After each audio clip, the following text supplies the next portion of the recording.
Well, hello everybody. Happy Storytime Tuesday to you all.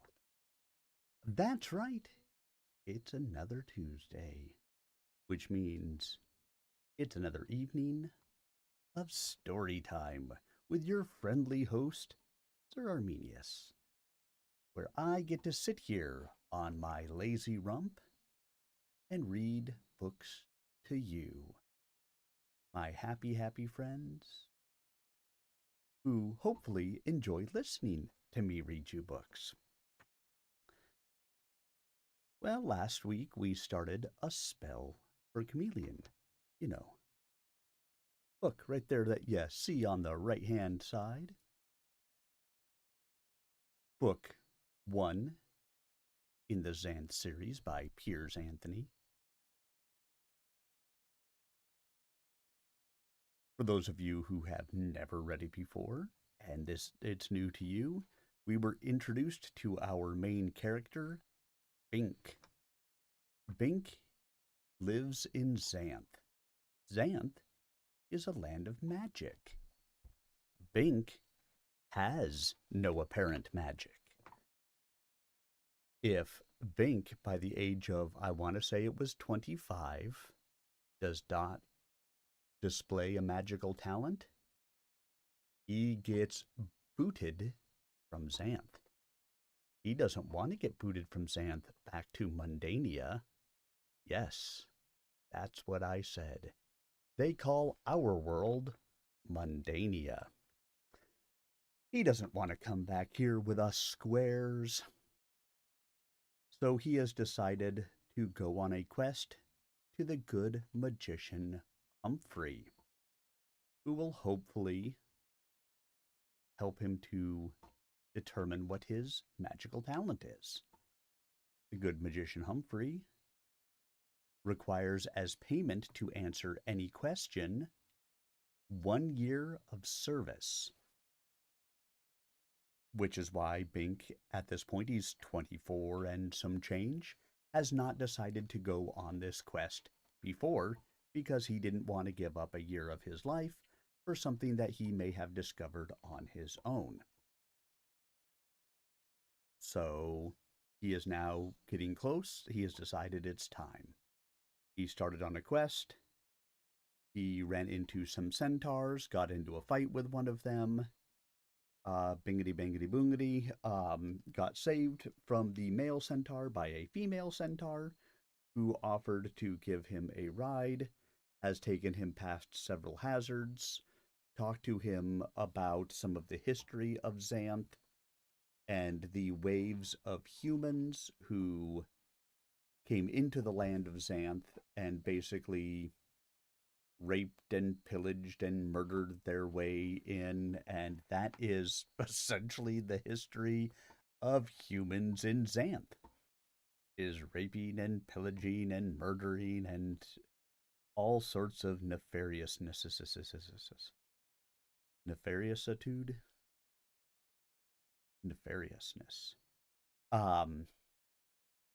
And so she took him all the way through,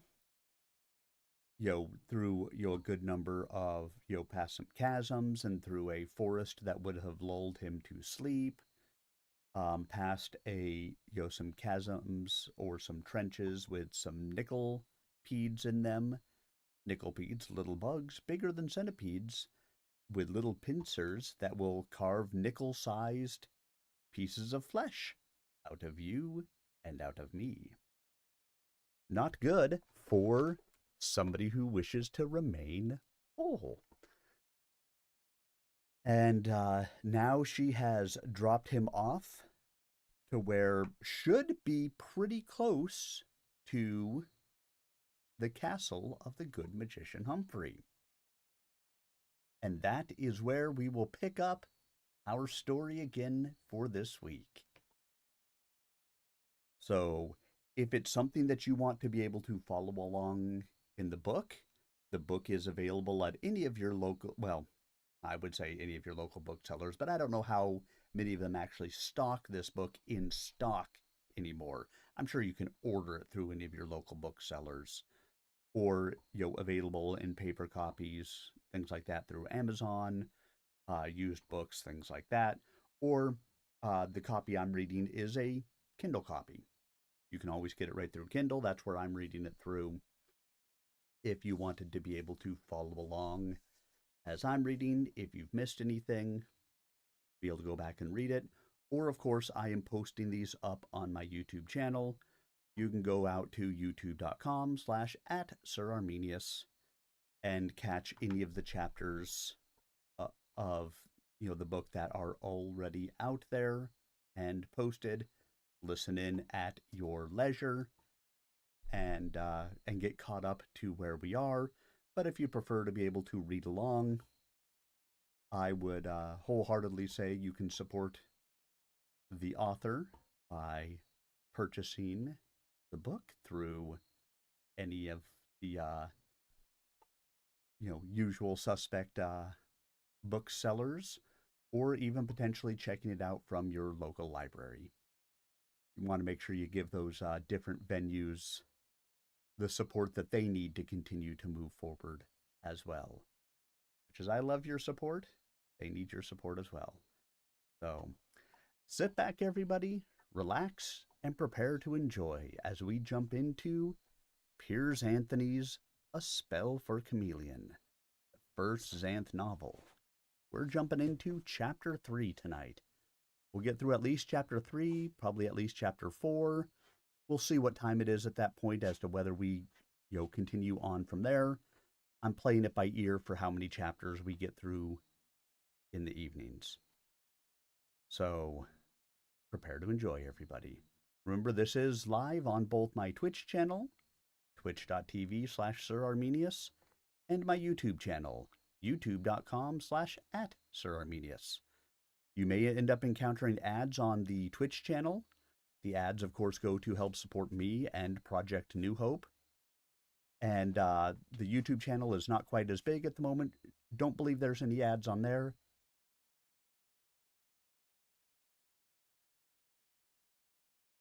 Thought there was going to be a sneeze there. There wasn't. And so if you wanted an ad-free experience, you can always go over to the YouTube channel. There should be no ads there. But we don't get the ad revenue then to be able to support myself and Project New Hope. Completely your choice. All right, everybody, let's get started. Chapter 3, Chasm. Bink stood at the brink, appalled. The path had been sundered by another trench. No, not a trench, but a mighty chasm, half a mile across and seemingly of bottomless depth. Cherie the centaur could not have known of it, or she would have warned him. So it must be of very recent formation, perhaps within the past month. Only an earthquake or cataclysmic magic could have formed such a canyon so rapidly. Since there had been no earthquakes that he knew of, it had to be magic, and that implied a magician of phenomenal power. Who could it be? The king in his heyday might have been able to fashion such a chasm by using a rapidly controlled storm, a channeled hurricane, but he had no reason to, and his powers had faded too much to manage anything like this now. Evil magician Trent had been a transformer, not an earth mover. Good magician Humphrey's magic was divided into 100 assorted divinatory spells. Some of those might tell him how to create such a gross channel, but it was hardly conceivable that Humphrey would bother to do it. Humphrey never did anything unless there was a fee to be earned from it. Was there another great magician in Xanth? Wait. He had heard rumors of a master of illusion. It was far easier to make an apparent chasm than a genuine one. That could be an amplification of Zink's pretend holes talent. Zink was no magician, But if a real magician had this type of talent, this was the kind of effect he might create. Maybe if Bink simply walked out into this chasm, his feet would find the path continuing on. He looked down. He saw a small cloud floating blithely along, about 500 feet down. A gust of cool, dank wind came up to brush him back. He shivered. That was an extraordinarily realistic for an illusion. He shouted, "Hello!" He heard the echo following about 5 seconds after, "Hello!" He picked up a pebble and flipped it into the seeming chasm. It disappeared into the depths, and no sound of its landing came back. At last he kneeled and poked his finger into the air beyond the brim. It met no resistance. He touched the edge and found it material and vertical. He was convinced, unwillingly. The chasm was real. There was nothing to do but go around it, which meant he was not within 5 miles of his destination, but within 50 or 100, depending on the extent of this amazing crevice. Should he turn back? The villagers certainly should be advised of this manifestation. On the other hand, it might be gone by the time he brought anyone else back here to see it, and he would be labeled as a fool as well as a spellless wonder. Worse, he would be called a coward who had invented a story to explain his fear of visiting the magician and gaining absolute proof of his talentlessness. What had been created magically could be abolished magically, so he had better try to get around it. Bink looked somewhat wearily at the sun. The sun was low in the west. He had an hour or so of diminishing daylight left. He'd better spend it trying to locate a house in which to spend the night. The last thing he wanted was to sleep outside in unfamiliar territory, at the mercy of strange magic. He had had a very easy trip so far, thanks to Cherie, but with this emergency detour, it would become much more difficult. Which way to turn? East or west? The chasm seemed to run interminably in both directions. But the lay of the land was slightly less rugged to the east, making a gradual descent. Maybe it would approach the bottom of the chasm, enabling him to cross it. Farmers tended to build in valleys rather than on mountains, so as to have ready sources of water and be free of the hostile magic of high places. He would go east. But this region was sparsely settled. He had seen no human habitations along the path so far. He walked increasingly swiftly through the forest. As dusk came, he saw great black shapes rising out of the chasm, vastly spreading leathery wings, cruelly bent beaks, glinting small eyes. Vultures, perhaps, or worse. He felt horribly uneasy. It was now necessary to conserve his rations, for he had no way of knowing how far they would have to stretch. He spotted a breadfruit tree and cut a loaf from it, but discovered the bread was not yet ripe. He would get indigestion eating it. He had to find a farmhouse. The trees became larger and more gnarled of trunk. They seemed menacing in the shadows. A wind was rising, causing the stiff, twisted branches to sigh. Nothing ominous about that. These effects weren't even magical. But Bink found his heart beating more rapidly, and he kept glancing back over his shoulder. He was no longer on the established trail, so his comparative security was gone. He was going deeper into the hinterland, where anything could happen. Night was the time of sinister magic, and there were diverse and potent kinds. The peace spell of the pines was only an example. There were surely fear spells and worse. If only he could find a house. Some adventurer he was. The moment he had to go a little out of his way, the instant it got dark, he started reacting to his own too creative imagination. The fact was, this was not the deep wilderness. There would be few real threats to a careful man. The true wilds were beyond the good magician's castle, on the other side of the chasm. He forced himself to slow down and keep his gaze forward. Just keep walking, swinging the staff over to touch anything suspicious. No foolish. The end of the staff touched an innocuous black rock. The rock burst upward with a loud whirring noise. Bink scrambled back, falling on the ground, arms thrown up protectively before his face. The rock spread wings and flapped away. "Coo!" it protested reproachfully. It had been only a stone dove, folded into its rock shape for camouflage and insulation during the night. Naturally, it had reacted when poked, but it was quite harmless. If stone doves nested here, it was bound to be safe for him. All he had to do was stretch out anywhere and sleep. Why didn't he just do that? Because he was foolishly terrified of being alone at night, he answered himself. If only he had some magic, then he would feel more secure. Even a simple confidence spell would serve.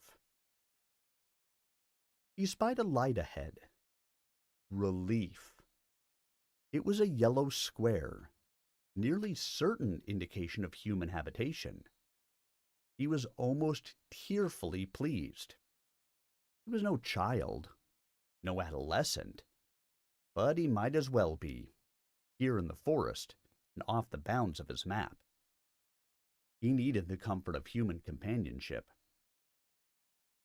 He hurried toward the light, hoping it would not turn out to be some illusion or trap sponsored by an inimical being. It was real. It was a farm at the edge of a small village. Now he could see other squares of light farther down the valley. Almost joyfully, he knocked on the door. It opened grudgingly to show a homely woman in a soiled apron. She peered at him suspiciously. "I don't know you," she grumped, edging the door closed again. "I am Bink of the North Village," he said quickly. "I've traveled all day and was balked at the chasm. Now I need lodging for the night. I will perform some reasonable service for the favor. I'm strong. I can chop wood or load hay or move rocks." "You don't need magic to do those things," she said. "Not with magic, with my hands. How do I know you're not a wraith?" she demanded. Bink held out his left hand, wincing. "Prick me. I bleed." It was a standard test, for most nocturnal supernatural creatures had no blood, unless they had recently fed on some living creature. Even then, they had none that would flow. "Oh, come on, Martha," a man's gruff voice called from inside. "There hasn't been a wraith in these parts for a decade, and they don't do no harm anyway. Let him in. If he eats, he's human." "Ogres eat," she muttered, but she cracked the door open far enough for Bink to squeeze through. Now, Bink saw the farm's guardian animal, a small werewolf, probably one of their children. There were no true werewolves or other wares that he knew of.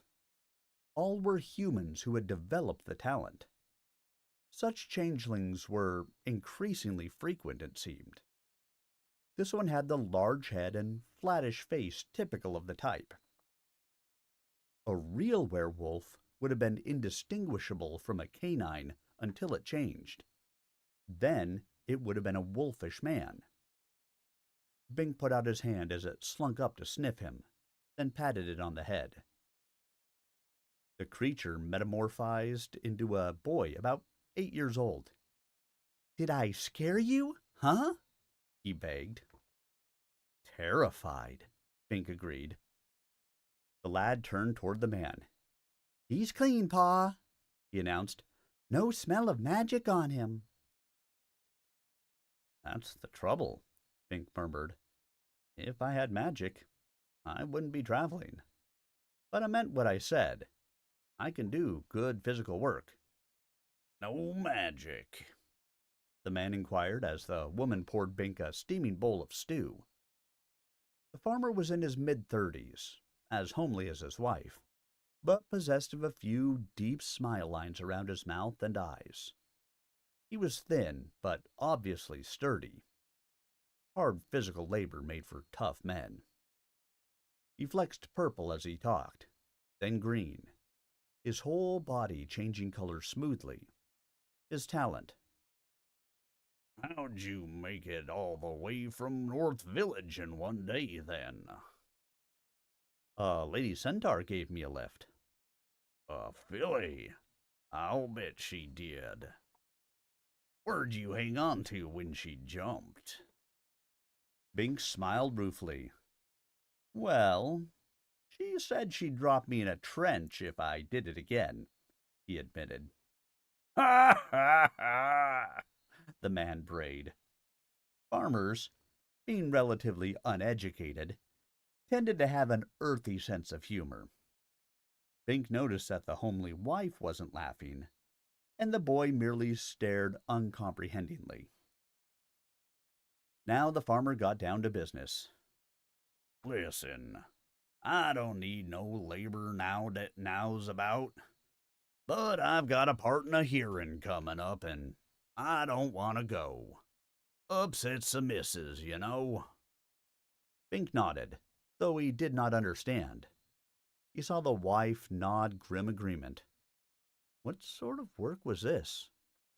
"So, if you want to work off your lodging, you can stand in for me," the farmer continued. "Won't only take about an hour. No work to it, except to agree to anything the bailiff says. Softest job you can find, and easy for you, too, 'cause you're a stranger. Playing opposite a cute young thing." He caught the grim look of his wife and aborted that line. "How about it?" "Anything I can do," Bink said uncertainly. What was this about playing opposite a cute young thing? He'd never find out while the wife was present. Would Sabrina object? "Fine. There's hay in the loft, and a bucket so you won't have to go outside. Just don't snore too loud. The missus don't like it." The missus didn't like a lot of things, it seemed. How did a man ever come to marry a woman like that? Would Sabrina turn shrewish after marriage? The idea made him uneasy. "I won't," Pink agreed. The stew was not very tasty, but it was filling. Good stuff to travel on. He slept comfortably in the hay, with the wolf curled up beside him. He did have to use the pot, and it stank all night, having no cover. But that was much better than going into the magic night. After that initial expression of objection to the stew, his innards settled down. Bink really had no complaint. He had gruel for breakfast, heated without fire. That was the wife's talent, a useful one for a farmstead. Then he reported to the neighbor's house a mile on down along the chasm for the hearing. The bailiff was a big, bluff man, above whose head a small cloud formed when he concentrated on anything too intently. "Know anything about it?" he inquired after Bink explained. "Nothing," Bink admitted. "You'll have to tell me what to do." "Good. It's just a sort of little playlet to settle a problem without ruining anybody's reputation. We call it surrogate magic. Mind you, don't use any actual magic." "I won't," Bink said. "You just agree to whatever I ask you, that's all." Bink began to get nervous. "I don't believe in lying, sir." "This ain't exactly lying, boy. It's in a good cause. You'll see. I'm surprised you folk don't practice it in North Village." Bink was uneasily silent. He hoped he had not gotten himself into something ugly. The others arrived, 2 men and 3 young women. The men were ordinary, bearded farmers, one young, one middle-aged. The girls ranged from indifferent to ravishing. Bink forced his eyes away from the prettiest one lest he stare. She was the most voluptuous, striking, black-haired beauty he had ever seen. A diamond in the mud of this region. "Now the 6 of you sit down across from each other at this table," the bailiff said in his official voice. "I'll do the talking when the judge comes. Mind you, this is a play, but it's secret. When I swear you in, it's for keeps. Absolutely no babbling about the details after you get out. Understand?" They all nodded. Bink was becoming more perplexed. He now understood about playing opposite a sweet young thing. But what kind of play was this? With an audience of 1 that no one was permitted to report on later. Well, so be it. Maybe it was a kind of magic. The 3 men sat in a row on one side of the table, and the 3 girls faced them. Bink was opposite the beautiful one.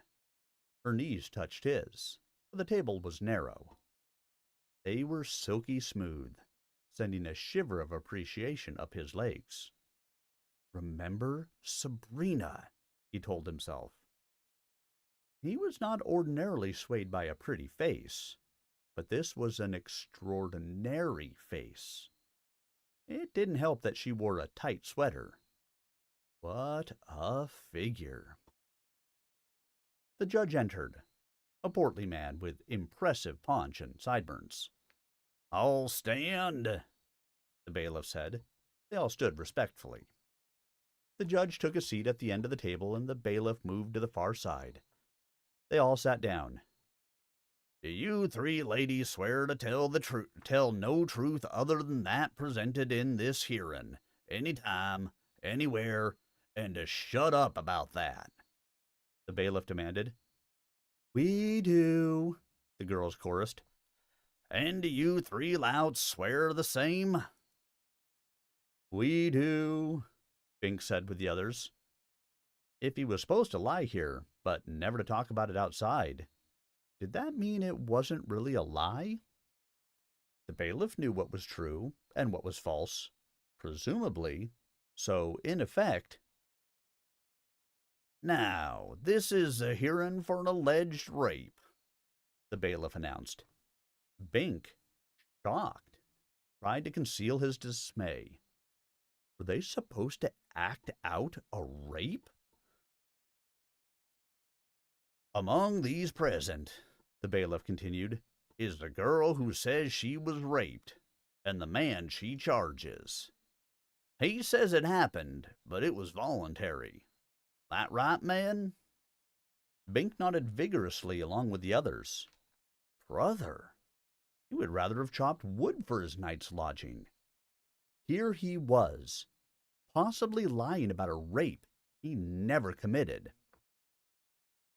"This is done anonymously to protect the reputations of those involved," bailiff said, "so's to have an advisory opinion in the presence of the first parties, without advertising it to the whole community." Bink was beginning to understand. A girl who had been raped could be ruined, though it was no fault of her own. Many men would refuse to marry her for that reason alone. Thus she could win her case, but lose her future. A man guilty of rape could be exiled, and a man accused of rape would be viewed with suspicion, complicating his own future.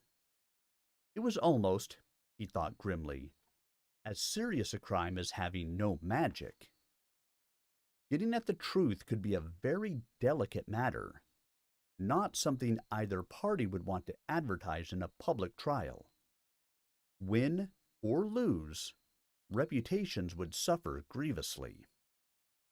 Yet how could justice be done if it never came to trial? Thus this private, semi-anonymous hearing. Would it suffice? "She says she was walking down by the gap," the bailiff said, glancing at his notes. "He came up behind her, grabbed her, and raped her. Right, girls?" The three girls nodded, each looking hurt and angry. The vigorous head motion caused the knee of the girl facing Bink to shake, and another ripple of suggestion traveled up his leg. What an opposite lady in what a play. "He says he was standing there, and she came up and made a suggestion, and he took her up on it. Right, men?" Bink nodded with the others. He hoped his side won. This was nervous business. Now the judge spoke. "Was it close to a house?" "About 100 feet, the bailiff said. "Then why did she not scream?" "He said he'd push her off the brink if she made a sound," the bailiff replied. "She was frozen in terror.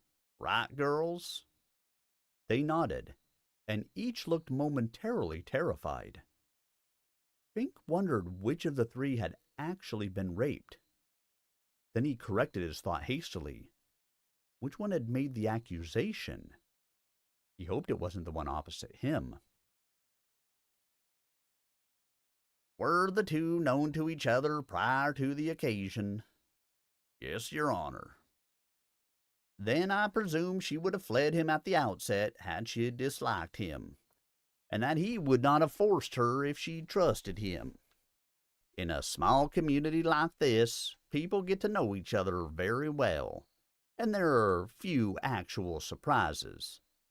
This is not conclusive, but it strongly suggests she had no strong aversion to contact with him, and may have tempted him with consequences she later regretted. I would probably, were this case to come up in formal court, find the man not guilty of the charge by virtue of reasonable doubt." The three men relaxed. Bink became aware of a trickle of sweat on his forehead, generated while he listened to the judge's potential decision. "Okay, you have the judge's if so," said the bailiff. "You girls still want to bring it to open trial?" Grim-faced, looking betrayed, the three girls shook their heads no. Bink felt sorry for his opposite. How could she avoid being seductive? She was a creature constructed for no other visible purpose than love. "Then take off," the bailiff said. "Remember, no talking outside, or we'll have a real trial for contempt of court." The warning seemed superfluous. The girls would hardly be talking about this one. The guilty, innocent man would also shut up, and Bink himself just wanted to get clear of this village. That left only one man who might want to talk. But if he breathed a word, all the others would know who had blabbed. There would be silence. So it was over. Bing stood and filed out with the others. The whole thing had taken less than the promised hour, so he was well off. He'd had a night's lodging and was well rested. All he needed now was to find a route past the chasm to the good magician's castle. The bailiff emerged, and Bink approached him. "Could you tell me if there's any way south from here?" "Boy, you don't want to cross the gap," the bailiff said firmly, the little cloud forming over his head. "Not unless you can fly." "I'm on foot." "There's a route, but the gap dragging. You're a nice boy, young, handsome. You did a good job in the hearing. Don't risk it." Everybody thought he was so damned young. Only good, strong, personal magic would give him real manhood in the eyes of Xanth. "I have to risk it." The bailiff sighed. "Well, I can't tell you no then, son. Not your father." He sucked in his paunch, which was almost as impressive as that of the judge, and contemplated the cloud over his head momentarily. The cloud seemed about to shed a tear or two. Again, Bink winced inwardly. Now he was getting fathered as well as mothered. "But it's complicated. Better have Wayne show you." "Wayne?" "Your opposite. The one you almost raped." The bailiff smiled, making a signal with one hand, and his cloud dissipated. "Not that I blame you." The girl approached, apparently in answer to the signal. "Wayne, honey, show this man to the southern slope of the gap. Mind you keep clear of the dragon." "Sure," she said, smiling. The smile did not add to her splendor, because that was impossible, but it tried. Bink had mixed emotions. After this hearing, suppose she accused him of... The bailiff glanced at him understandingly. "Don't worry about it, son. Wayne don't lie, and she don't change her mind. You behave yourself, difficult as that may be, and there'll be no trouble." Embarrassed, Bink accepted the girl's company. If she could show him a quick, safe route past the chasm, he would be well ahead. They walked east, the sun beating into their faces. "Is it far?" Bink asked, still feeling awkward for assorted reasons. If Sabrina could see him now. "Not far," she said. Her voice was soft, somehow sending an involuntary thrill through him. Maybe it was magic. He hoped so, because he didn't like to think that he could be so easily subverted by mere beauty. He didn't know this girl. They continued in silence for a while. Bink tried again. "What is your talent?" She looked at him blankly. Uh-oh. After the hearing, she could not be blamed for taking that the wrong way. "Your magic talent," he clarified. "The thing you can do. A spell or..." She shrugged noncommittally. What was with this girl? She was beautiful, but she seemed somewhat vacuous. "Do you like it here?" he asked. She shrugged again. Now he was almost certain. Wayne was stupid, but lovely. Too bad. She could have made some farmer a marvelous showpiece. No wonder the bailiff had not been concerned about her. She was not much use. They walked in silence again. As they rounded a bend, they almost stumbled over a rabbit nibbling a mushroom in the path. Startled, the creature jumped straight into the air and hung there, levitating, its pink nose quivering. Bink laughed. We won't hurt you, Magic Bunny, he said, and Wayne smiled. They passed on under it, but the episode, minor as it was, bothered Bink in retrospect, and for a familiar reason. Why should a common, garden variety rabbit possess the magic power of floating, while Bink himself had nothing? It simply wasn't fair.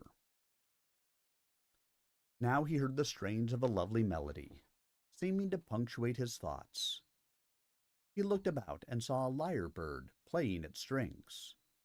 The music carried through the forest, filling it with a pseudo-joy. Ah! He felt the need to talk, so he did. When I was a kid, they always teased me because I had no magic, he said, not caring whether she understood. I lost foot races to others who could fly, or put walls in my way, or pass through trees, or who could pop out in one place and in at another place. He had said as much to Cherie the centaur. He was sorry to be stuck in this groove, but for some unreasonable part of his mind seemed to believe that if he repeated it often enough, he would find some way to alleviate it. Or who could cast a spell on the path ahead of them, making it all downhill, while I had to cover the honest lay of the land. Remembering all those indignities, he began to feel choked up. Can I go with you? Wayne said abruptly. Uh-oh. Maybe she figured he could regale her with more stories indefinitely. The other rigors of travel did not occur to her. In a few miles, her shapely body, obviously not constructed for brute work, would tire. He'd have to carry her. Wayne, I'm going a long way to see the magician Humphrey. You don't want to come along. No? Her marvelous face clouded up. Still conscious of the rape hearing, and wary of any possible misunderstanding, he phrased it carefully. They were now descending a tortuous path into a low section of the chasm, winding around tufts of clatterweed and clutchroot saplings. He had taken the lead, bracing with his staff, so as to be able to catch her if she lost her footing and fell. When he glanced up at her, he caught distracting glimpses of her exquisite thighs. There seemed to be no part of her body that was not perfectly molded. Only her brain had been neglected. It is dangerous. Much bad magic. I go alone. Alone? She was still confused, though she was handling the path very well. Nothing wrong with her coordination. Bink found himself a bit surprised that those legs could actually be used for climbing and walking. I need help. Magic. The magician charges a year's service. You would not want to pay. The good magician was male, and Wayne had only one obvious coin. No one would be interested in her mind. She looked at him in perplexity. Then she brightened, standing upright on the path above him. You want payment? She put one hand to the front of her dress. No! Bink yelled, almost dislodging himself from the steep slope. He already visualized a reenactment of the hearing, and a different verdict. Who would believe he had not taken advantage of this lovely idiot? If she showed him any more of her body... No, he repeated, more to himself than to her. But, she said, clouding up again. He was rescued by another distraction. They were near the bottom now, and Bink could see across the base to the more gentle rise of the south slope. No problem about climbing that. He was about to tell Wayne she could go home when there was an uncomfortable sound, a kind of slide bump. It was repeated, very loud and shuddersome, without being precisely definable. "What's that?" he asked nervously. Wayne cupped her ear, listening, though the noise was plainly audible. With the shift in her balance, her feet lost purchase, and she began to slide down. He jumped to catch her and eased her to the chasm floor. What an armful she was! All softness and resilience and slenderness in miraculous proportions. She turned her face to him, brushing back her slightly disarrayed hair as he stood her back on her feet. "The Gap Dragon," she said. For a moment, he was confused. Then he remembered that he had asked her a question. Now she was answering it, with the single-mindedness of the meager intellect she had. "Is it dangerous?" "Yes." She had been too stupid to tell him before he asked, but he had not thought to ask before he heard it. Maybe if he hadn't been looking at her so much. Yet, what man would not have looked? Already he saw the monster coming from the west, a smoking reptilian head, low to the ground, but large, very large. "Run!" he bawled. She started to run, straight ahead, into the chasm. "No!" he yelled, sprinting after her. He caught her by one arm and spun her about. Her hair swirled winsomely, a black cloud about her face. "You want payment?" she asked. "Brother!" "Run that way!" he cried, shoving her back toward the northern slope, since it was the closest escape. He hoped the dragon was not a good climber. She obeyed, moving fleetly over the ground. But the glaring eyes of the Gap Dragon followed her, orienting on the motion. The creature swerved to intercept her. Bink saw she could not reach the path in time. The monster was whomping along at a galloping centaur velocity. Bink sprinted after her again, caught her, and half hurled her back toward the south. Even in this desperate moment, her body had a limber, appealing quality that threatened to distract his mind. "That way!" he cried. "It's catching up!" He was acting as foolishly as she, changing his mind while doom closed in. He had to divert the monster somehow. "Hey! Steam Snoot!" he bawled, waving his arms wildly. "Look at me!" The dragon looked. So did Wayne. "Not you!" Pink yelled at her. "Get on across! Get out of the gap!" She ran again. No one could be so stupid as to not understand the danger here. Now the dragon's attention was on Bink. It swerved again, bearing down on him. It had a long, sinuous body and 3 sets of stubby legs. The legs lifted the torso and whomped it forward, causing it to slide several feet. The process looked clumsy, but the thing was traveling disconcertingly fast. Time for him to run. Bink took off down the chasm toward the east. The dragon had already cut him off from the north slope, and he didn't want to lead it in the direction Wayne was going. For all its awkward mode of propulsion, it could run faster than he. No doubt its speed was enhanced by magic. It was, after all, a magical creature. But what of his theory about no creature having magic and intelligence, if it was magical in itself? If that was valid, this thing would not be very smart. Bink hoped so. He'd rather try to outwit a dumb dragon than a smart one, especially when his life depended on it.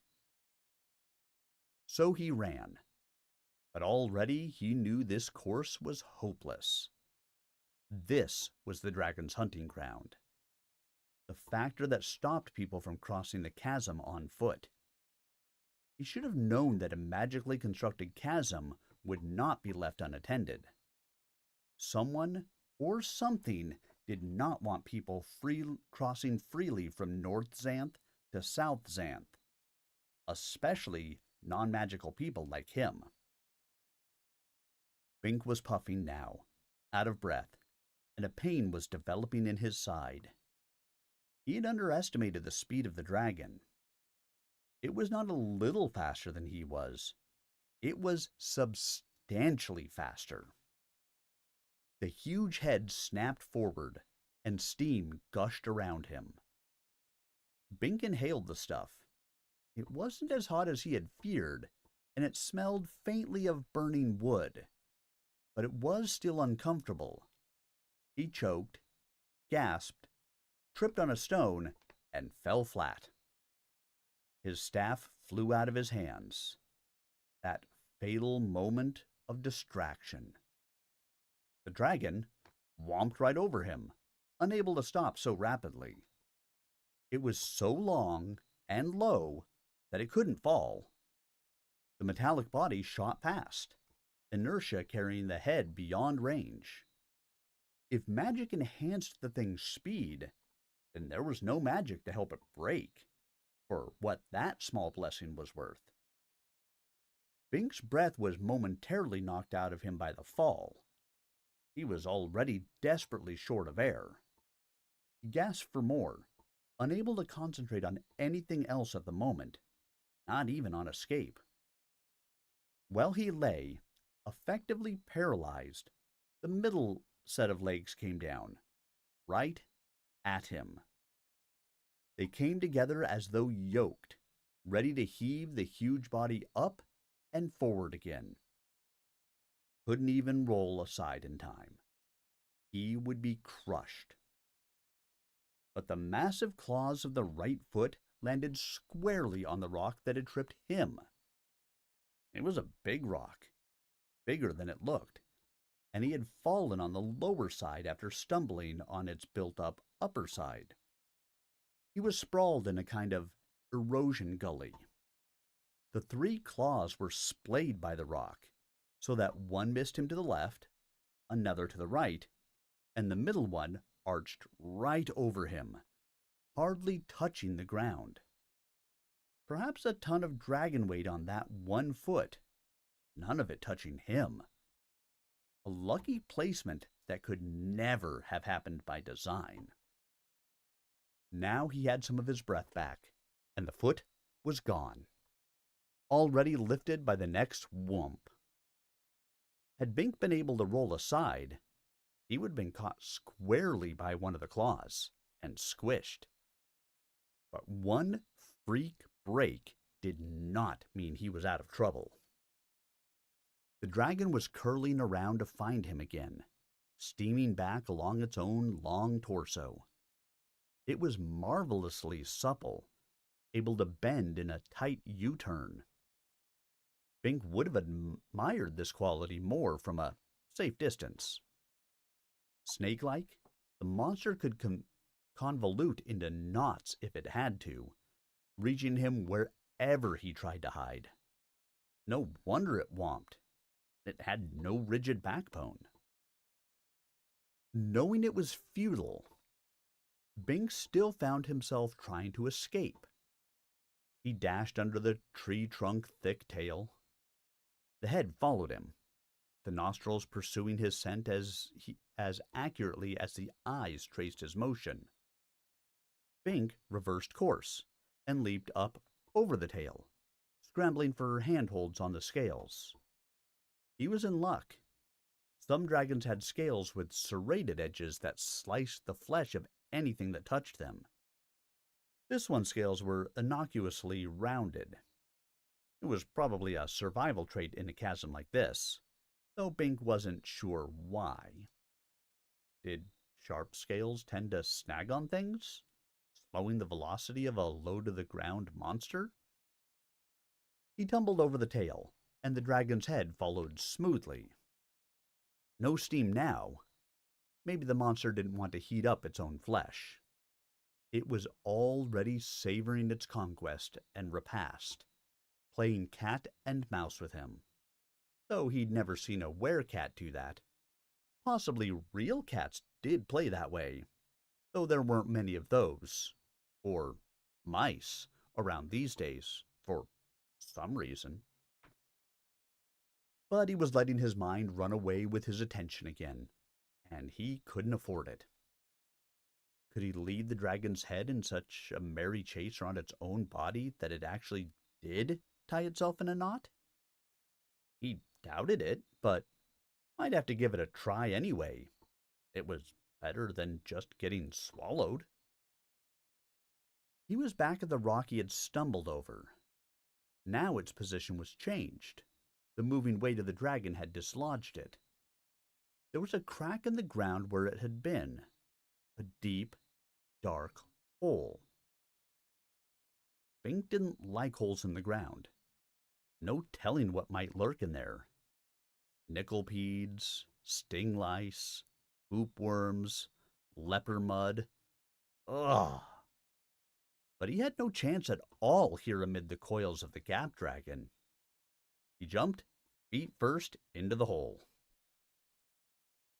The earth crumbled beneath his weight, but not quite enough. He sank in up to his thighs, and stuck. The dragon, seeing him about to escape, blasted a torrent of steam. But again, it was warm vapor, not burning hot. Actually little more than coalesced breath. This was not, after all, a fire dragon, but a pseudo-fire dragon. Few people were likely to get close enough to know the difference. The mist bathed Bink, soaking him down thoroughly, and turned the dirt around him to mud. Thus lubricated, he began to move again. Down. The dragon snatched at him, but Bink popped through the constriction with a sucking sound that complemented the futile clicking of the dragon's teeth. He dropped about 2 feet to solid rock. His feet stung, especially the ankle that had been turned, but he was unhurt. He ducked his head down and felt about him in the darkness. He was in a cave. What luck! But he still wasn't safe. The dragon was clawing at the ground, gouging out huge chunks of dirt and rock, steaming the remainder into rivulets of mud. Gooey chunks splatted against the cave floor. The opening was widening, letting in more light. Soon, it would be big enough for the dragon's head. Bink's doom had only been postponed. This was no occasion for caution. Bink strode ahead, hands touching each other before him. Arms bowed in a horizontal circle. If he hit a wall, he would only bruise his forearms. Better a bruise than the crunch of dragon's teeth. He did not hit a wall. He struck a mud slick instead. His foot shot out from under, and he took a belly flop. There was water here. Real water, not dragon's breath. A trickle wending down. Down? Down where? Surely to an underground river. That could account for the sudden canyon. The river could have been tunneling for centuries, and suddenly the ground above collapsed, forming the chasm. One phenomenal sinkhole. Now the river was working again, and he would surely drown if he splashed into it, for there was no guarantee that its current was slow or that there was air in its passage. Even if he swam well, he could be consumed by river monsters, the especially vicious kind that frequented dark, cold waters. Bink clawed his way back up the slope. He found a branching passage leading up, and followed it as rapidly as possible. Soon he saw a shaft of light from above, Safe. Safe? Not while the dragon still lurked. Bing dared not dig his way out until it left. He would have to wait, hoping the predator didn't dig this far. He hunkered down, trying not to get any more mud on him. The sounds of the dragon's digging diminished, then ceased altogether. There was silence, but Bink wasn't fooled. Dragons were of the hide and pounce variety, generally. At least the land-bound ones were. They could move fast when they moved, but could not keep it up long. A dragon would never successfully run down a deer, for example, even if the deer lacked escapist magic. But dragons were very good at waiting. Bink would have to stay low until he actually heard it move off. It was a long wait, complicated by the cold discomfort of the mud and dark, and his prior wetting by the dragon's breath. Plus the fact that he could not be quite sure the dragon was there. This might all be for nothing, and the dragon could be emitting steamy chuckles as it retreated silently. They could be very quiet when they wanted to, and hunted elsewhere. No. That was what the predator wanted him to think. He dared not emerge, or even move, lest the thing hear him. That was why it was so quiet now. It was listening. Dragons had excellent senses. Perhaps that was why they were so common in the wilderness regions, and so feared. They were a survival type. Apparently his scent had suffused the area, issuing from stray vents, so that it did not give away his precise location. The dragon was not about to wear itself out digging up the entire cave system, but sound or sight would do him in. Now that he was absolutely still, he was cold. This was summer in Xanth, and it really did not get very cold, even in winter, for many plants had heat magic, local weather control, or other mechanisms for comfort. But the chasm was sparsely vegetated and sheltered from much of the sun, and the cool air tended to settle and be trapped.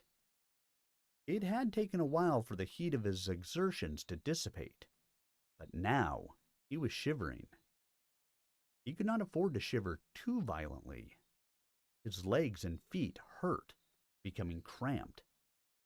To top it off, he felt a scratchiness in his throat.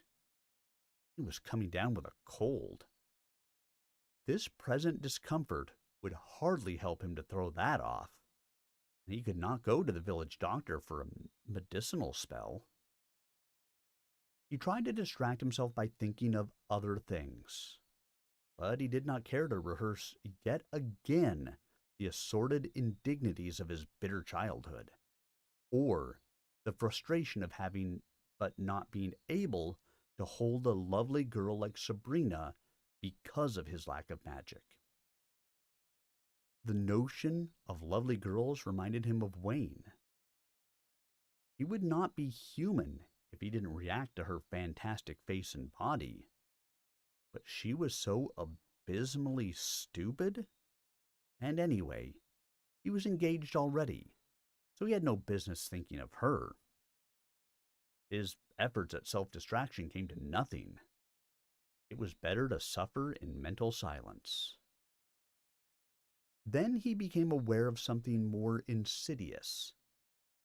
It had been in evidence for some time, but he had not been consciously aware of it because of his other concerns. Even unsuccessful distractions did some good. It was a peripheral, almost subliminal thing, a kind of flickering, which vanished when he looked directly at it, but became insistent at the fringe of his vision. What was it? Something natural or something magic? Innocent or sinister? Then he recognized it. A shade. A half-real spirit, ghost, or some unquiet dead doomed to skulk in shadow and night until its wrongs were righted or its evil exonerated. Because the shades could not go abroad by day, or enter light, or intrude in populous places, they represented no threat to ordinary folk in ordinary circumstances. Most were bound to the place of their demise. As Roland had advised Bink long ago, "If a shade bothers you, walk away from it." They were easy to escape. This was called pulling the shade. Only if an unwary person foolishly slept near the abode of a shade was he in trouble. It took a shade about an hour to infiltrate a living body, and a person could move away at any time and be free of it. Once Roland, in a fit of uncharacteristic ire, had threatened to stun an annoying trespasser and leave him in the nearest shade burrow. The man had quickly departed. Now, Bink was neither stunned nor asleep. But if he moved, the Gap Dragon would pounce. If he did not move, the shade would infiltrate his body. That would be a fate worse than death. Really. All because he had tried to rescue a beautiful, vacuous girl from a dragon. In folklore, such a hero always received a most intriguing reward. In reality, the hero was as likely as not to find himself in need of rescue, as now. Well, such was real-life justice in Xanth. The shade grew bolder, thinking him helpless or inattentive. It did not glow. It was merely a lesser darkness than that of the cave. He could see it fairly well now, by not looking at it. A vague, mannish outline. Very sad. Bink wanted to leap away, but he found the dank wall close behind him, and in any event, he could not afford to take a step. No matter how silently he did it, the dragon would hear. He could walk forward, right through the shade, and all he would feel would be a momentary chill, like that of the grave. It had happened on occasion to him before. Unpleasant, but hardly critical. But this time, the dragon would be on him. Maybe he could run, being fully rested, and get a head start before the dragon woke. The dragon must surely be sleeping, getting its rest, while its keen ears were attuned to the quarry. The shade touched him. Bink jerked his arm away, and the dragon stirred above. It was there all right. Bink froze, and the dragon lost him again. The mere jerk had not been quite enough.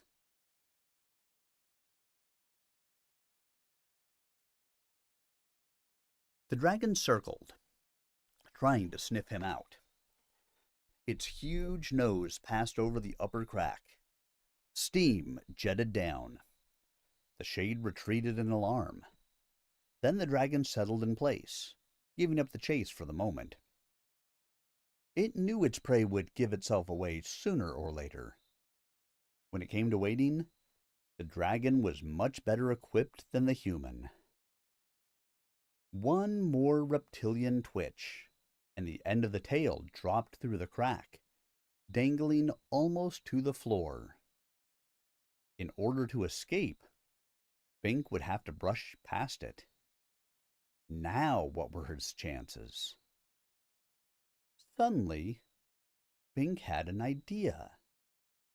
The dragon was a living, If magical animal, why shouldn't the shade take over its body? A shade-dominated dragon would probably have other things on its mind than eating a hiding person. If he could just move over so as to place the dangling tail between him and the shade. He tried, shifting his balance with tedious slowness, trying to lift one foot so as to put it forward, silently. But the moment it lifted, it hurt, and he flinched. The dragon's tail twitched, and Bink had to freeze. This was extremely awkward, because his balance in this semi-squatting position was at best tenuous. And now both feet and ankles felt as if they were on fire. The shade advanced again. Bing tried to ease his foot farther forward so as to achieve a more comfortable balance without falling over, away from the shade. Again, agony shot through him, and again the tail twitched. Once more, he froze, in even more discomfort. And yet again, the shade moved in. He could not go on this way. The shade touched his shoulder. This time, Bink steeled himself not to flinch. He would certainly have lost his balance, and then his life. The touch was hideously cool, not cold. Made his skin crawl. What was he to do? He controlled himself, with continuing effort.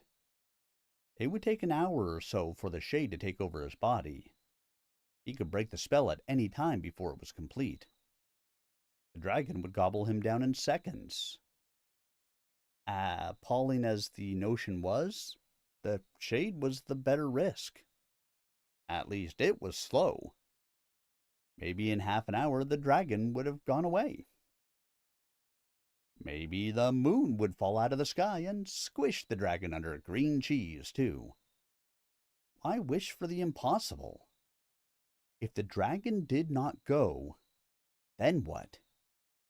Pink just didn't know. But so far, he didn't see much choice. The shade moved in inexorably, cooling his shoulder through to chest and back. Bink felt the intrusion with barely suppressed loathing. How would it be possible to submit to this invasion of the dead? Yet he had to do it, at least for a while, lest the dragon quickly convert him to a shade himself. Or would that be preferable? At least he would die a man.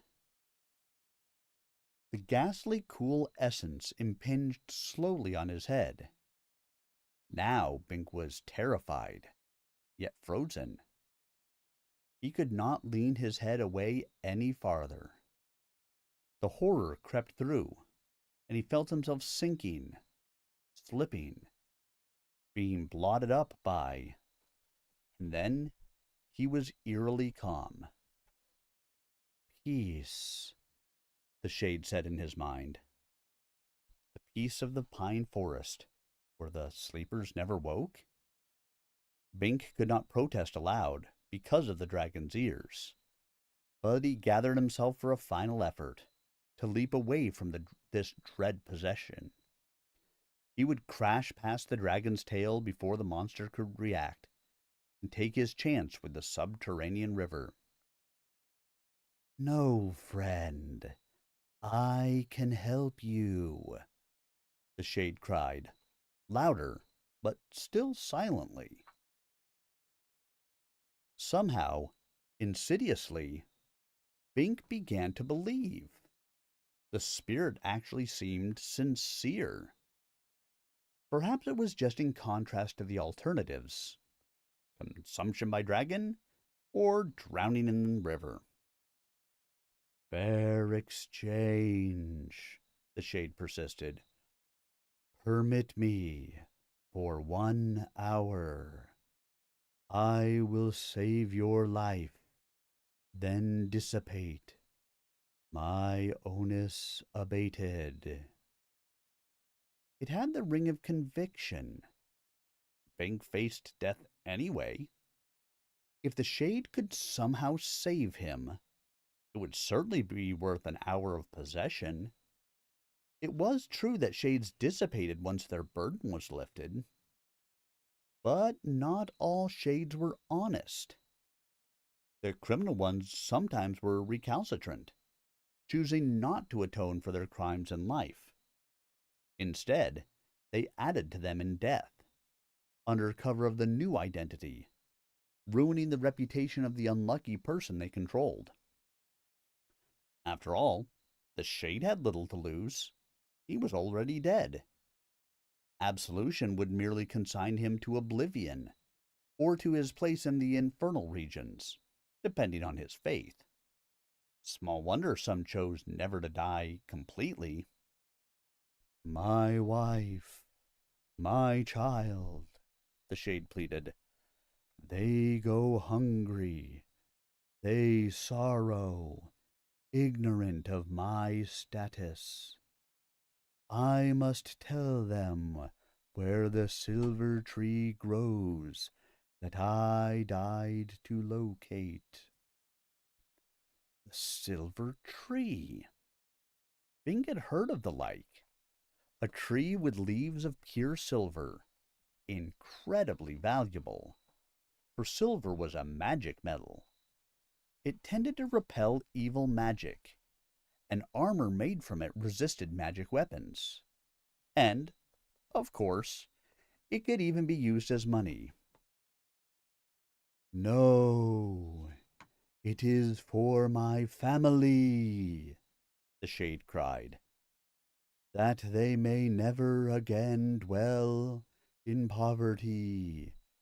Do not take it for yourself. That convinced Bink. A dishonest shade would have promised him everything. This one promised only life, not riches.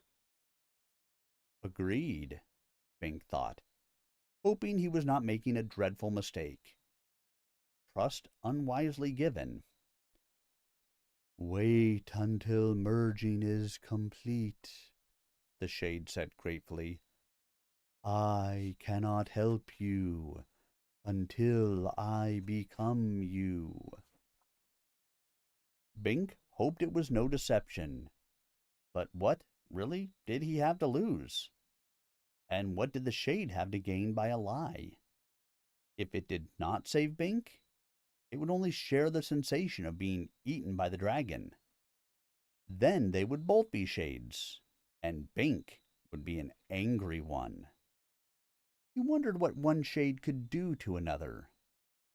Meanwhile, he waited. At last it was done. He was Donald, the prospector, a man whose talent was flying. We go! Donald cried through Bink's lips exultantly.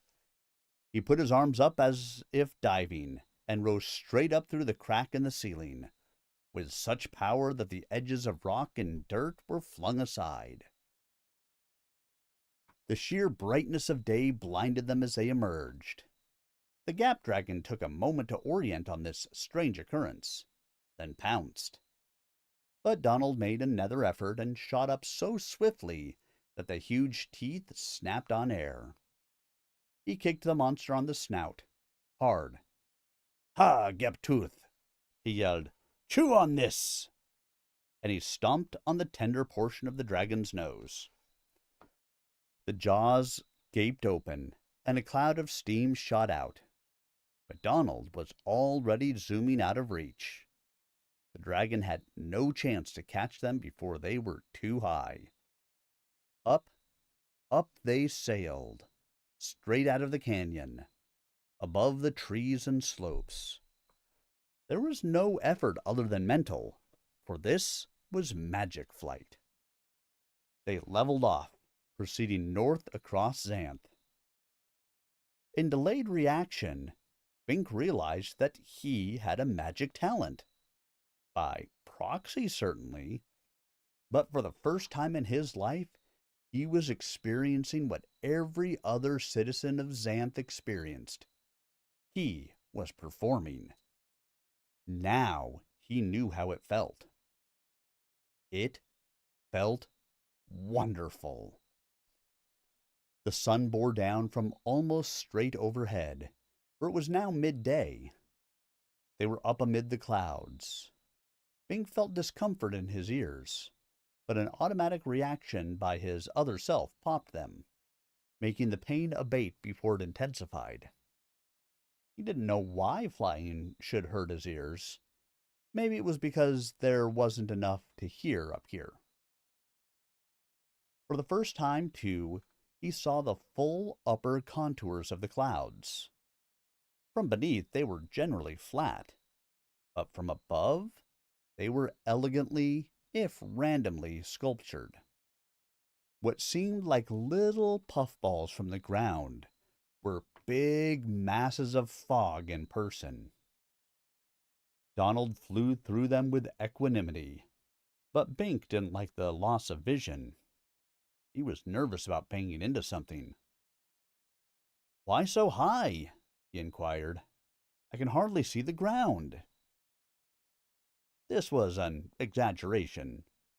What he meant was that he could not make out the details he was accustomed to. Also, it would have been nice to have some of the people see him flying. He could buzz around the North Village, astounding the scoffers, qualifying for his citizenship. No, that would not be honest. Too bad the most tempting things were not right to do. "I don't want to advertise," Donald said. "It would complicate things if people thought I was alive again." Oh, perhaps so. There could be renewed expectations, maybe debts to be paid, ones that mere silver would not abate. The Shade's business was necessarily anonymous, at least so far as the community was concerned. "See that glint?" Donald inquired, pointing down between two clouds. "That's the silver oak tree. It's so well hidden it can be spotted only from above. But I can tell my boy exactly where to find it. Then I can rest."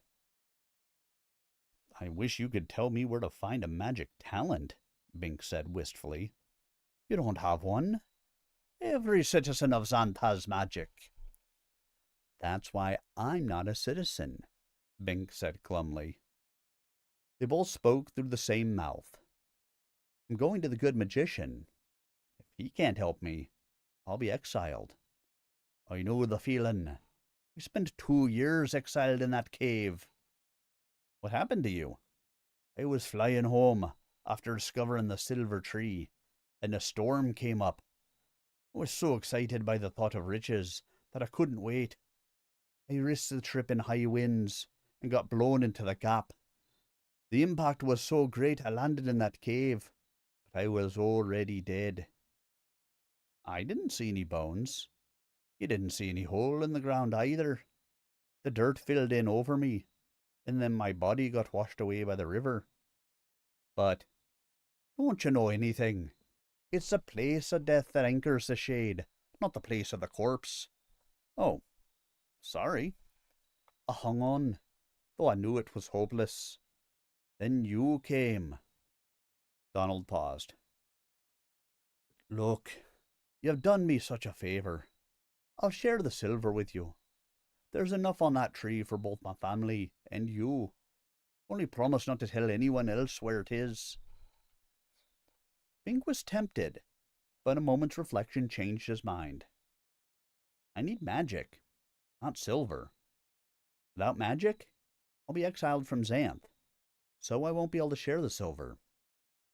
With magic, I don't care about wealth.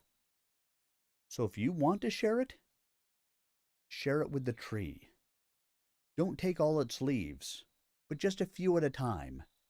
and some of the silver acorns that drop, so the tree can go on living in health, and perhaps reproduce itself. In the long run, that will be more productive anyway.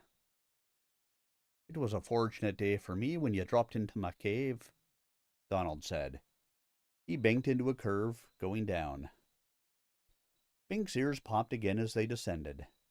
They dropped into a forest glade, then walked half a mile to an isolated, run-down farm. It took that much motion to completely eliminate the lingering cramps in Bink's legs. "Isn't it beautiful?"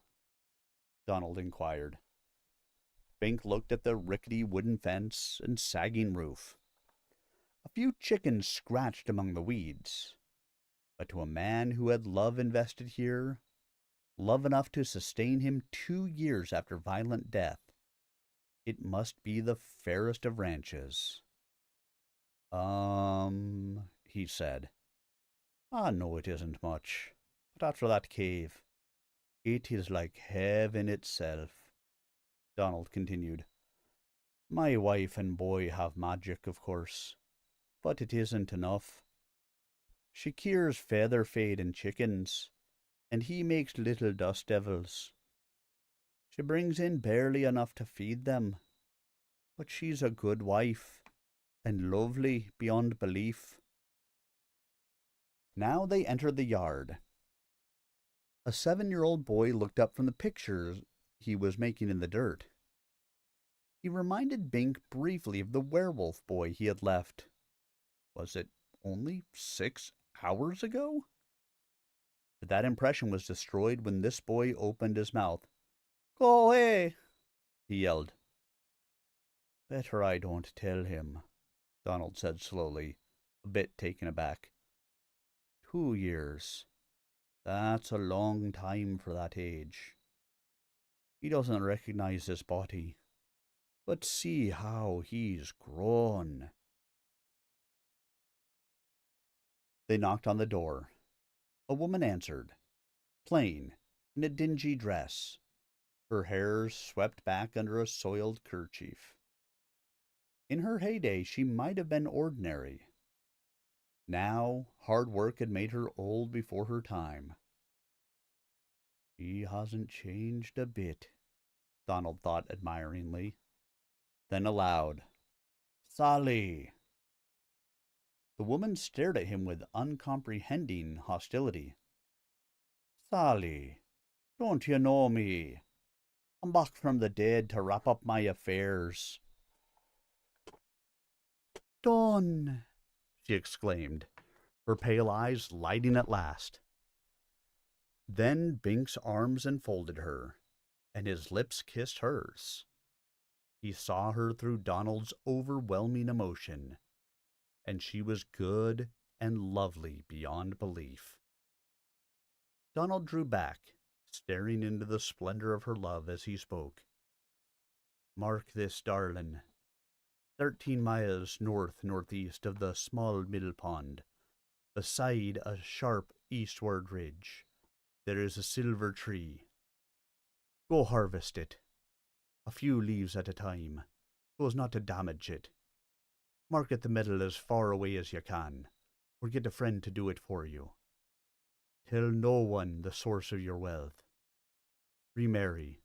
It'll make a fine dowry, and I want you to be happy, and the boy to have a father."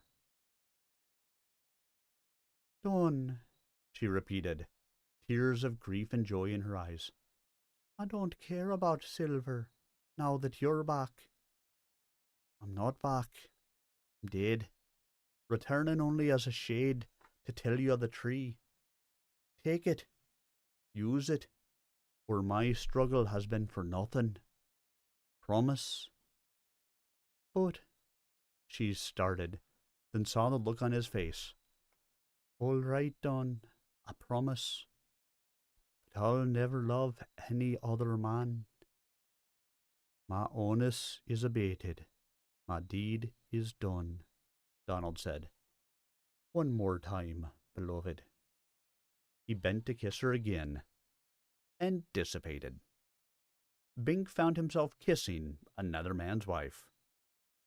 She knew it immediately and jerked her face away. Uh, sorry, Bink said, mortified. I have to go now. She stared at him, suddenly hard-eyed. What little joy remained in her had been wrung out by the brief manifestation of her husband. What do we owe you, stranger? Nothing. Donald saved my life by flying us away from the Gap Dragon in the chasm. The silver is all yours. I will never see you again. She softened, comprehending that he was not going to take away the silver. Thank you, stranger. Then on obvious impulse, you could share the silver if you wanted. He told me to remarry. Marry her? I have no magic, Bink said. I am to be exiled. It was the kindest way he could think of to decline. Not all the silver of Xanth could make this situation attractive to him, on any level. Will you stay for a meal?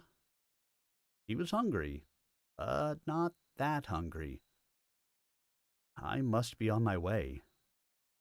Do not tell your son about Donald. He felt it would only hurt the boy. Farewell. Farewell, she said. Momentarily, he saw a hint of the beauty Donald had seen in her. Then that, too, was lost. Bink turned and left. On the way out of the farm, he saw a whirling dust devil coming toward him, product of the boy's minor malice toward strangers. Bink dodged it and hurried away. He was glad he had done this favor for the prospector, but also relieved that it was done. He had not properly appreciated before what poverty and death could mean to a family. And we have reached the end of Chapter 3, so I'm going to take a quick break to breathe a little bit, and then we'll start into Chapter 4.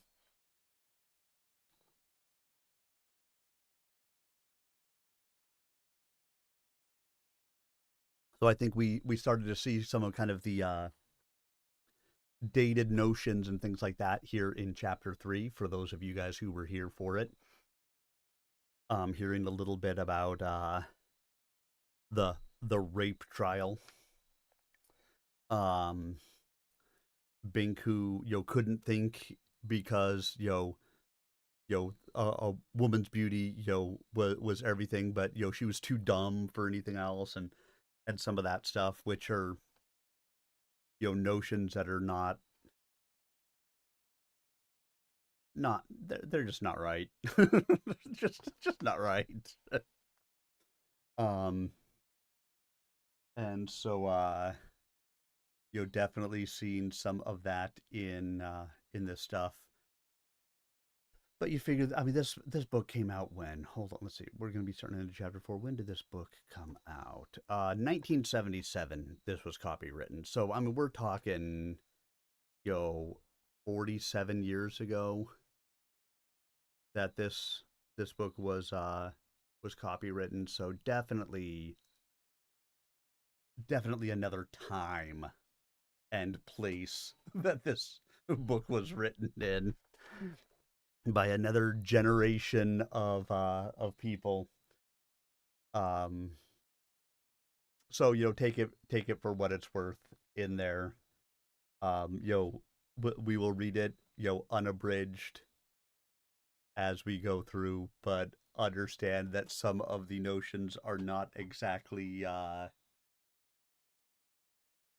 currently acceptable, or things that we would have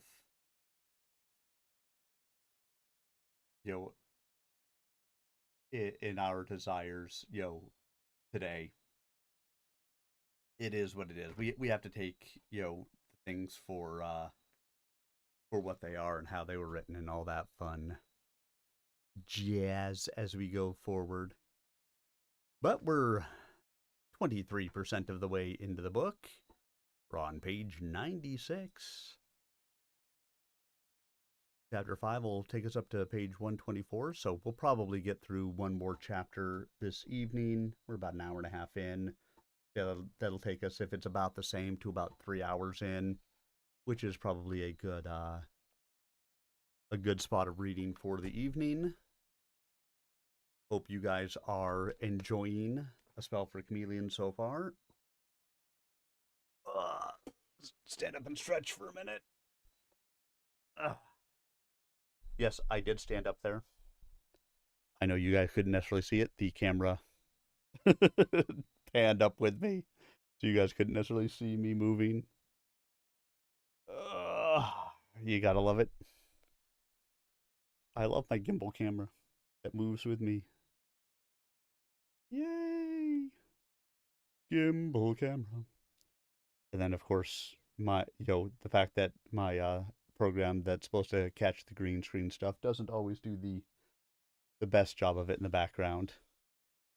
But what are you gonna do? I don't actually have a green screen over there because I've got the window open because it's warm in here. In fact, let me go ahead and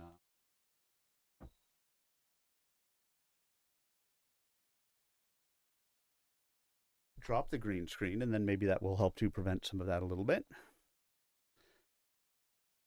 And we'll stretch and get ourselves started into the next chapter. I like these shorter chapters because it does give me the opportunity to actually stand up and stretch and move around a little bit and talk to you guys in the middle as we go into the chapters. So again, as a reminder, if you want to be able to follow along with the text or anything else, you can always pick up the book on Kindle. That's where I'm reading it through. Possibly through your local library, through Amazon, or you can always check with the local bookseller, through online booksellers or anything like that to be able to get it if you wanted to be able to follow along with the text. If not, hey, I'm reading it to you. And of course, I will have chapters 1 and 2 are already up on my YouTube channel. Chapters 3 and 4 will be posted later this evening for you to be able to go and listen to as well.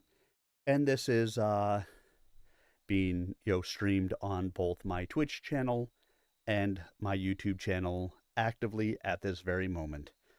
Twitch.tv/SirArmenius and YouTube.com/@SirArmenius.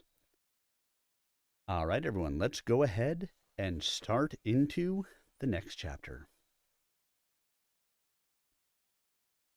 Chapter 4. Bink resumed his journey on the wrong side of the chasm. If only Donald's farm had been to the south. Strange how everyone here knew about the chasm and took it for granted, yet nobody in the North Village did. Could it be a conspiracy of silence? That seemed unlikely because the centaurs didn't seem to know about it either, and they were normally extremely well informed. It had been present for at least 2 years, since the shade had been there that long, and probably much longer, since the Gab Dragon must have spent its whole life there. It must be a spell, an ignorant spell, so that only those people in the immediate vicinity of the chasm were aware of it. Those who departed forgot. Obviously, there had never been a clear path from the north to the south of Xanth, not in recent years. Well, that was not his concern. He just had to get around it. He was not going to attempt to cross it again. Only a phenomenal series of coincidences had saved his skin. Bink knew that coincidence was not, or that coincidence was an untrustworthy ally. The land here was green and hilly, with head-high, candy-striped ferns sprouting so thickly that it was impossible to see very far ahead. He had no beaten trail now. He got lost once, apparently thrown off by an aversion spell. Some trees protected themselves from molestation by causing the traveler to veer aside, so as to pass some distance from them. Maybe that was how the silver oak had remained undiscovered so long.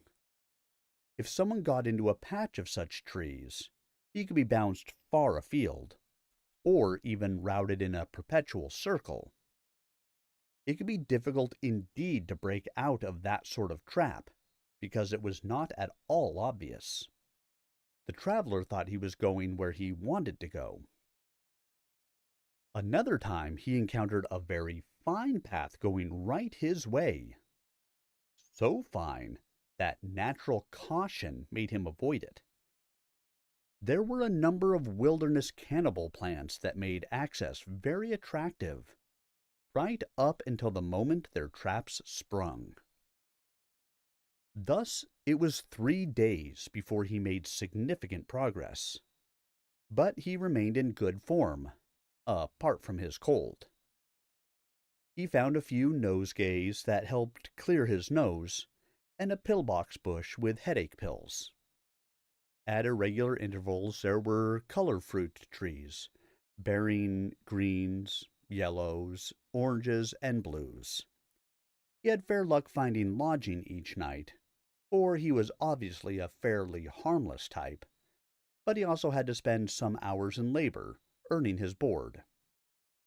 The people of this hinterland were minimally talented.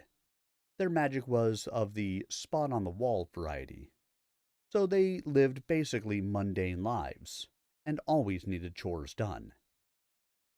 At last the land wound down to the sea. Xanth was a peninsula that had never adequately been mapped. Obviously, the unmarked chasm proved that, so its precise dimensions were unknown, perhaps unknowable. In general, it was an oval or oblong stretching north-south, connected to Mundania by a narrow bridge of land on the northwest. Probably it had been an island at one time, and so evolved its distinct type of existence, free from the interference of the outside world. Now the shield had restored that isolation, cutting off the land bridge by its curtain of death, and wiping out the personnel of invading ships. If that weren't enough, there was said to be a number of ferocious sea monsters. Offshore. No Mundania did not intrude any more. Bink hoped the sea would permit him to get around the chasm. The Gap Dragon probably could not swim, and the sea monsters should not come too close to land. There should be a narrow section where neither dragon nor sea monster prevailed. Maybe a beach he could walk across, plunging into the water if the terror of the chasm charged, or onto land if magic threatened from the sea. There it was, a beautiful thread of white sand, stretching from one side of the chasm to the other. No monsters were in sight. He could hardly believe his luck, but he acted before it could change. Bink hit the beach running. For 10 paces, everything was fine. Then his foot came down on water, and he fell into the brine. The beach was illusion. He had fallen for a most elementary trap. What better way for a sea monster to catch its prey than a vanishing beach converting to deep water? Bink stroked for the real shoreline, which he now saw was a rocky waste upon which the waves broke and spumed. Not a safe landing at all, but his only choice. He could not go back on the beach he had come along. It no longer seemed to exist, even in illusion. Either he had somehow been borne across the water, or he had been swimming without knowing it. Either way, it was not magic he cared to get tangled up in again. Better to know exactly where he was. Something cold and flat and immensely powerful coiled around one ankle. Bink had lost his staff when the Gap Dragon ran him down, and had not yet cut a new one. All he had was his hunting knife. It was a puny resource against a sea monster, but he had to try. He drew the knife from its sheath, held his breath, and lashed in the vicinity of his ankle. What held him felt like leather. He had to saw at it to sever it. These monsters were tough all over. Something huge and murky loomed at him under the water, reeling in the tongue he sawed at. Yard-long teeth flashed as the giant jaws opened. Bink lost what little nerve he had left. He screamed. His head was under water. The scream was a disaster.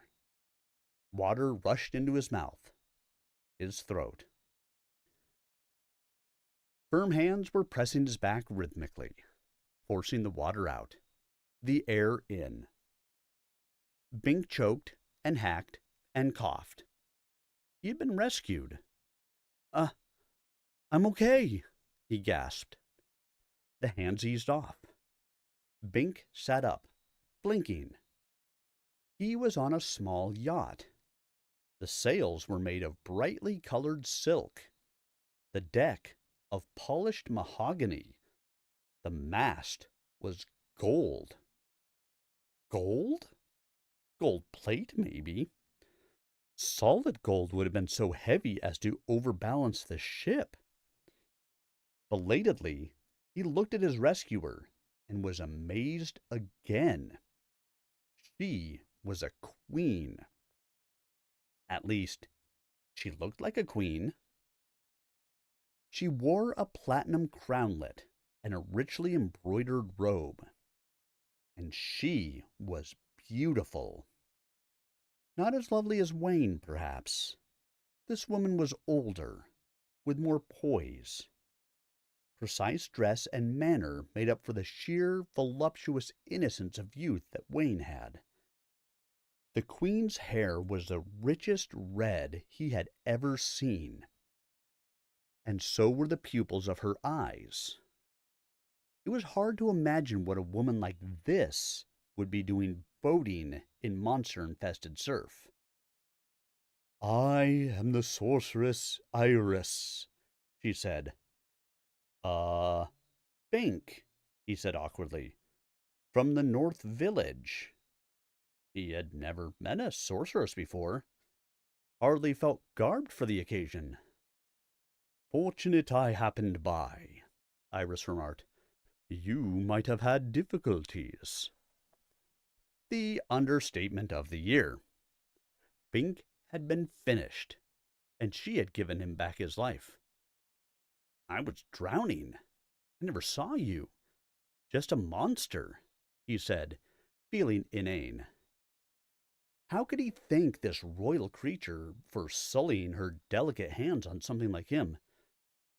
"You were hardly in a position to see anything," she said, straightening so that her excellent figure showed to advantage. He had been mistaken. She was in no way inferior to Wayne, just different, and certainly more intelligent. More on a par with Sabrina. The manifest mind of a woman, he realized, made a great deal of difference in her appeal. Lesson for the day. There were sailors and servants aboard the yacht, but they remained unobtrusively in the background, and Iris adjusted the sails herself. No idle female, she. The yacht moved out to sea. Soon it bore upon an island. And what an island it was! Lush vegetation grew all around it.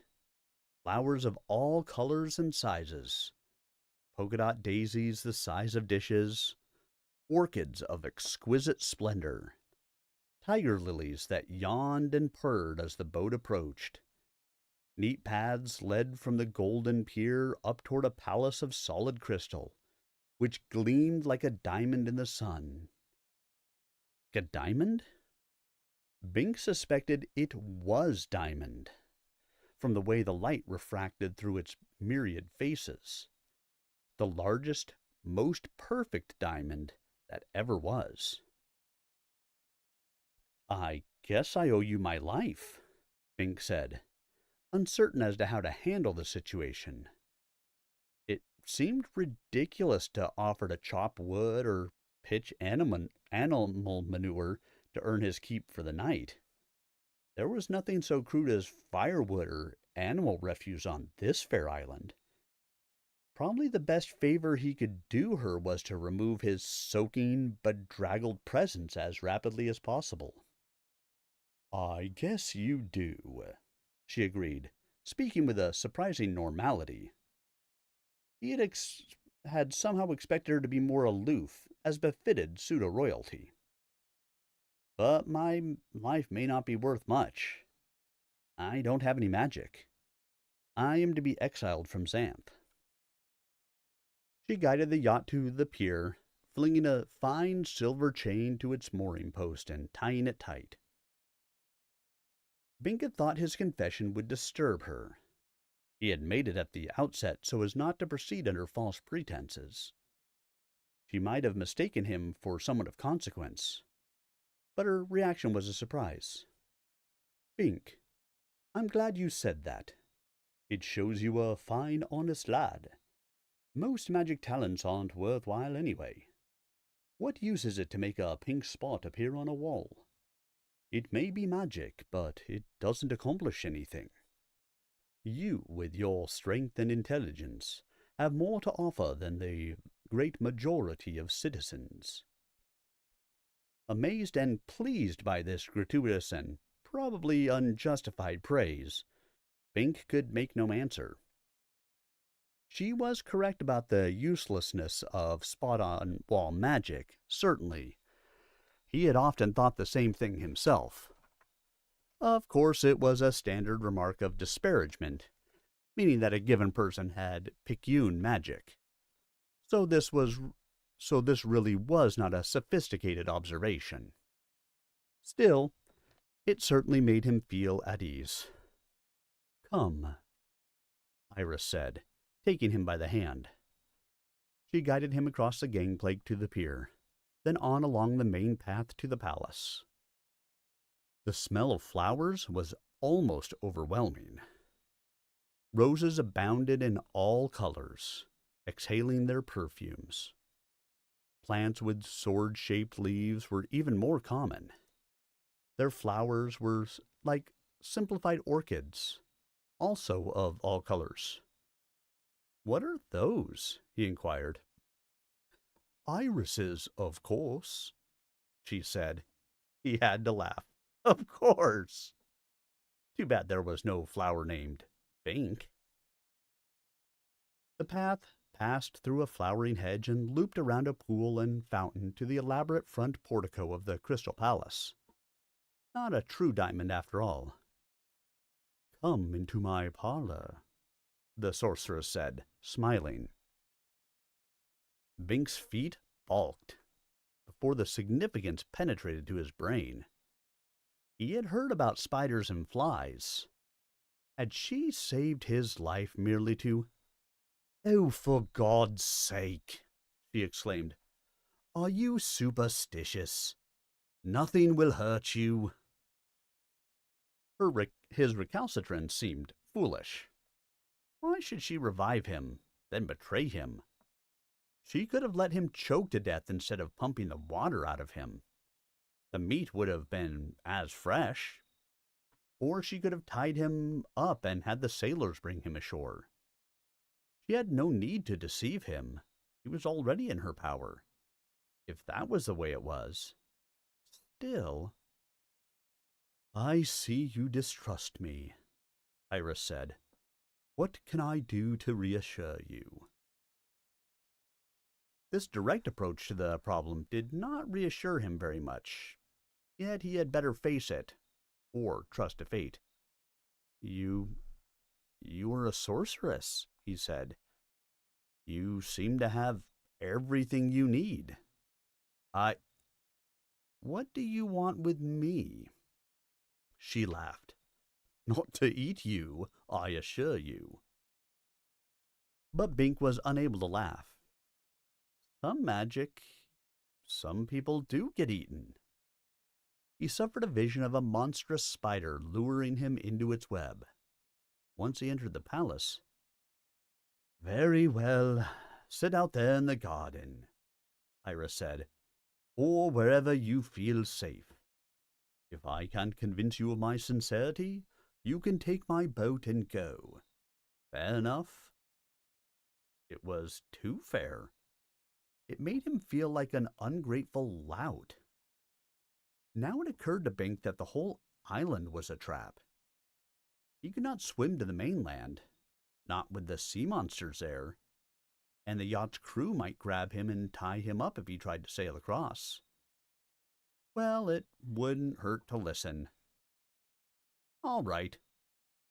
Now, Bink, she said persuasively, and she was so lovely in her intensity that she was very persuasive indeed. You know that every citizen of Xanth has magic. That magic is severely limited. Some people have more magic than others, but their talents still tend to be confined to one particular type or another. Even magicians obey this law of nature. Yes? He was making sense, but what was the point? The king of Xanth is a magician, but his power is limited to weather effects. He can brew a dust devil or a tornado or hurricane, or make a drought or a 10-day downpour. But he can't fly or transmute wood into silver or light a fire magically.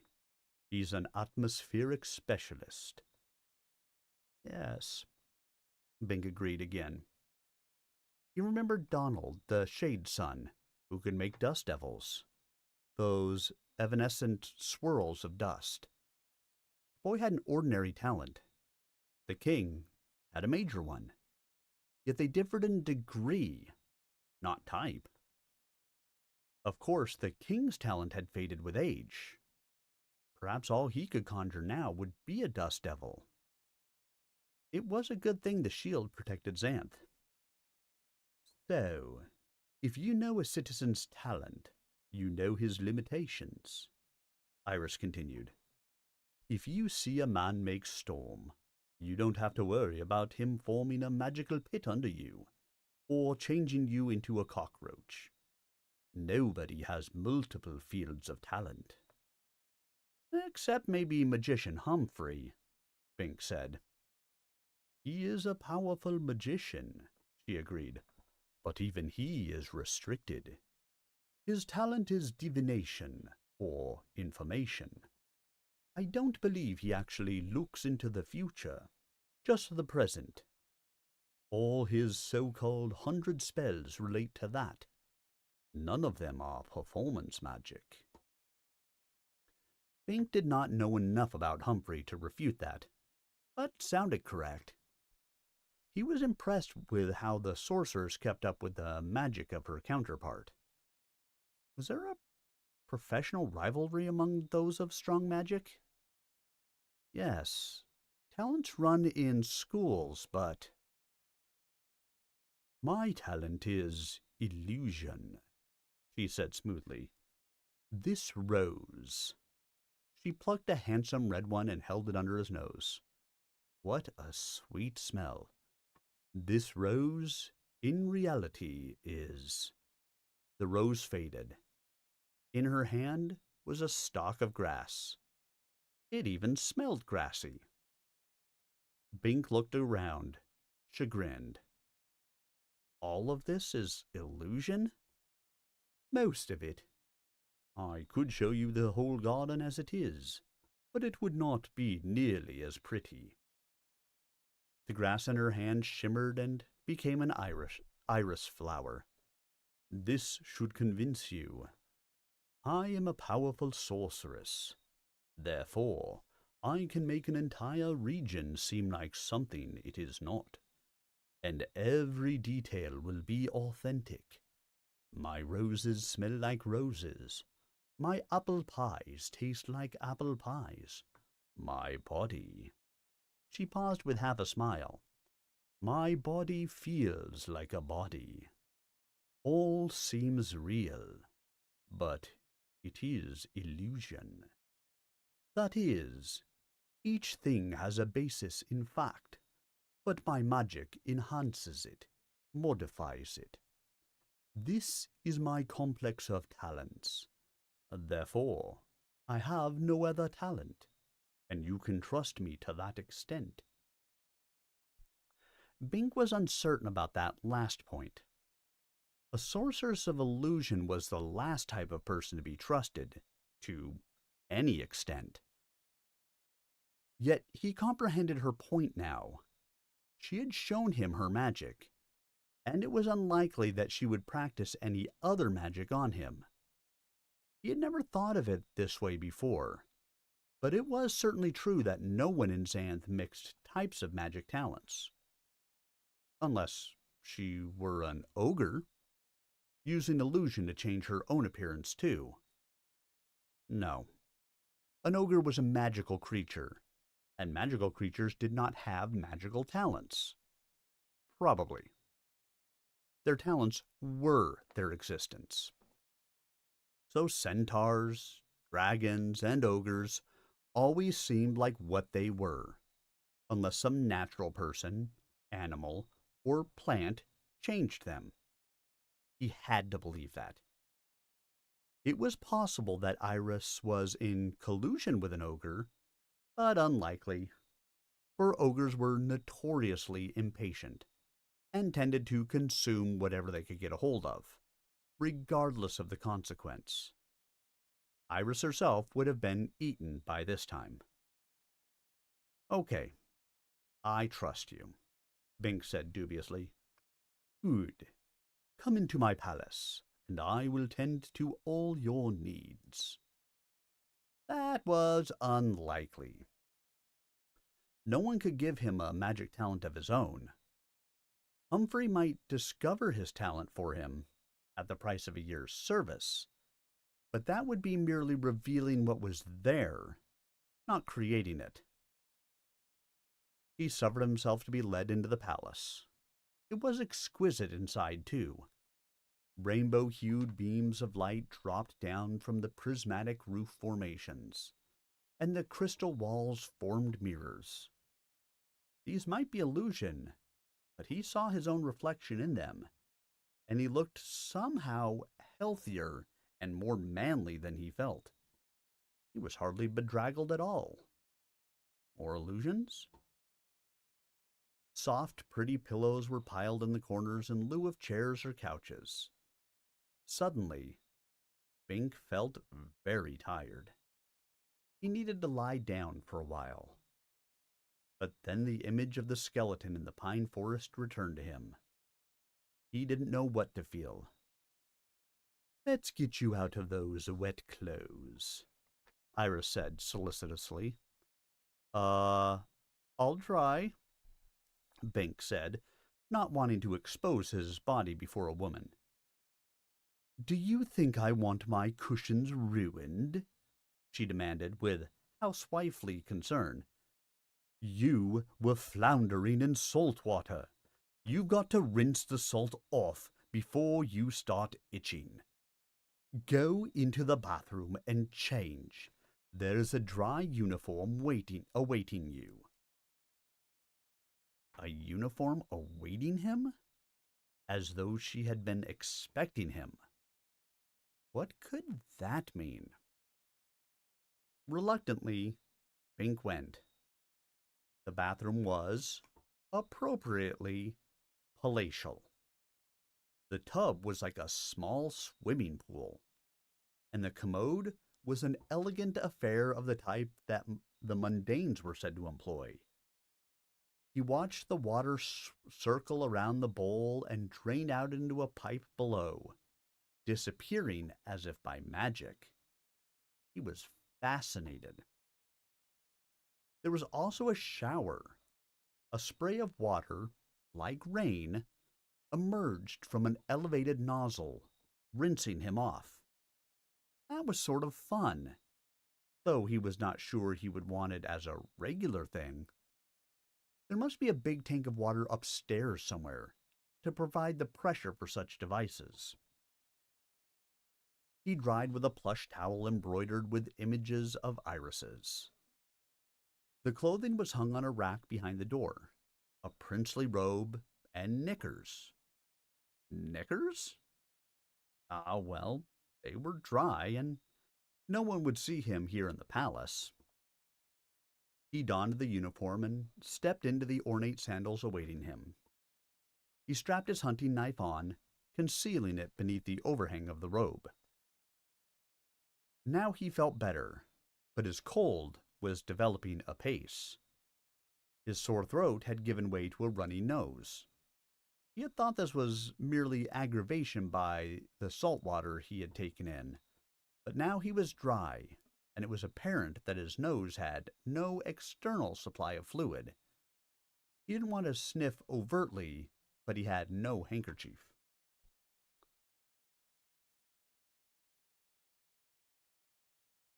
"Are you hungry?" Iris asked solicitously as he emerged. "I will fetch you a banquet." Bing certainly was hungry, for he had eaten only sparingly from his pack since starting along the chasm, depending on foraging along the way. Now his pack was soaked with salt water. That would complicate future meals. He lay half buried in cushions, his nose tilted back so that it wouldn't dribble forward, surreptitiously mopping it with the corner of a pillow when he had to. He snoozed a bit while she puttered in the kitchen. Now that he knew this was all illusion, he realized why she did so much menial work herself. The sailors and gardeners were part of the illusion. Iris lived alone, so she had to do her own cooking. Illusion might make for fine appearance, texture, and taste, but it would not prevent her from starving. Why didn't Iris marry, or exchange her services for competent help? Much magic was useless for practical matters, but her magic was extraordinary. Anyone could live in a crystal palace if he lived with this sorceress. Bink was sure many people would like that. Appearance was often more important than substance anyway. And if she could make ordinary potatoes taste like a banquet, and medicine taste like candy, oh yes, it was a marketable talent. Iris returned, bearing a steaming platter. She had changed into a housewifely apron, and her crownlet was gone. She looked less regal, and a good deal more female. She set things up on a low table, and they sat cross-legged on cushions, facing each other. "What would you like?" Again, Bink felt nervous. "What are you serving?" "Whatever you like." "I mean, really?" She made a mew. "If you must know, boiled rice. I have 100-pound bag of the stuff I have to use up before the rats catch on to the illusory cat I have guarding it and chew into it. I could make rat droppings taste like caviar, of course, but I'd rather not have to. But you can have anything you want. Anything at all." She took a deep breath. So it seemed, and it occurred to Bink that she was not restricting it to food. No doubt she got pretty lonely here on her island, and welcomed company. The local farmers probably shunned her. Their wives would see to that. And monsters were not very sociable. "Dragon steak," he said, "with hot sauce." "The man is bold," she murmured, lifting the silver cover. The rich aroma wafted out, and there lay 2 broiled dragon steaks, steeped in hot sauce. She served one expertly onto Bink's plate, and the other onto her own. Dubiously, Bink cut off a piece and put it into his mouth. It was the finest dragon steak he had ever tasted, which was not saying much since dragons were very difficult prey. He had eaten it only twice before. It was a truism that more people were eaten by dragons than dragons eaten by people. And the sauce? He had to grab for the glass of wine she had poured for him to quench the heat. But it was a delicious burn, converting to flavor. Still, he doubted. Would you mind? She grimaced. Only for a moment, she said. The steak dissolved into dull boiled rice, then back into dragon meat. Thanks, Bink said. It's still a bit hard to believe. More wine? Is it intoxicating? No, unfortunately. You could drink it all day and never feel it, unless your own imagination made you dizzy. Glad to hear it. He accepted the elegant glass of sparkling fluid as she refilled it, and sipped. He had gulped down the first too fast to taste it. Maybe it was actually water, but it seemed to be perfect blue wine, the kind specified for dragon meat, full-bodied and delicately flavored, much like the sorceress herself. For dessert, they had home-baked chocolate chip cookies, slightly burned. That last touch made it so realistic that he was hard put to it to preserve his disbelief. She obviously knew something about cooking and baking, even in illusion. She cleared away the dishes and returned to join him on the cushions.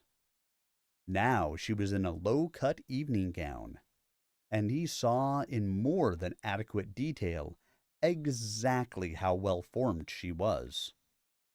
Of course, that could be illusion. But if it felt the same as it looked, who would protest? Then his nose almost dripped onto the inviting gown, and he jerked his head up. He had been looking a mite too closely. Are you unhappy? Iris inquired sympathetically. No. My nose, it... Have a handkerchief, she said, proffering a lovely lace affair. Bink hated to use such a work of art to honk his nose into, but it was better than using the pillows. Is there any work I can do before I go? You are thinking too small, Iris said, leaning forward earnestly and inhaling deeply. Bink felt the flush rising along his neck. Sabrina seemed very far away, and she would never have dressed like this anyway. I told you. I have to go to the good magician Humphrey to find my magic, or be exiled. I don't really think I have any magic, so... I could arrange for you to stay, regardless, she said, nudging closer. She was definitely making a play for him. But why would such an intelligent, talented woman be interested in a nobody like him? Bink mopped his nose again. A nobody with a cold. Her appearance might be greatly enhanced by illusion, but mind and talent were obviously genuine. She should have no need of him for anything. You could perform magic that everyone would see, she continued in that dismayingly persuasive way of hers, nudging up against him. She certainly felt real, most provocatively so. I could fashion an illusion of performance that no one could penetrate. He wished she hadn't said that while touching him so intimately. I can do my magic from a distance, too, so there would be no way to tell I was involved. But that is the least of it. I can bring you wealth and power and comfort, all genuine, non-elusive. I can give you beauty and love, all that you might desire as a citizen of Xanth. Bink grew more suspicious. What was she leading up to? I have a fiancé.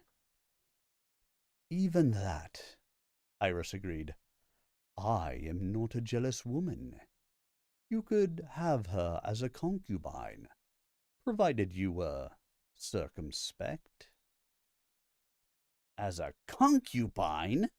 Bink exploded. She was unshaken. Because you would be married to me. Bink stared at her, aghast. Why would you want to marry a man with no magic? So I could be Queen of Xanth, she said evenly. Queen of Xanth? You'd have to marry the king. Precisely. But one of the quaint, archaic laws and customs of Xanth is that the nominal ruler must be male. Thus, some perfectly capable magical females have been eliminated from consideration.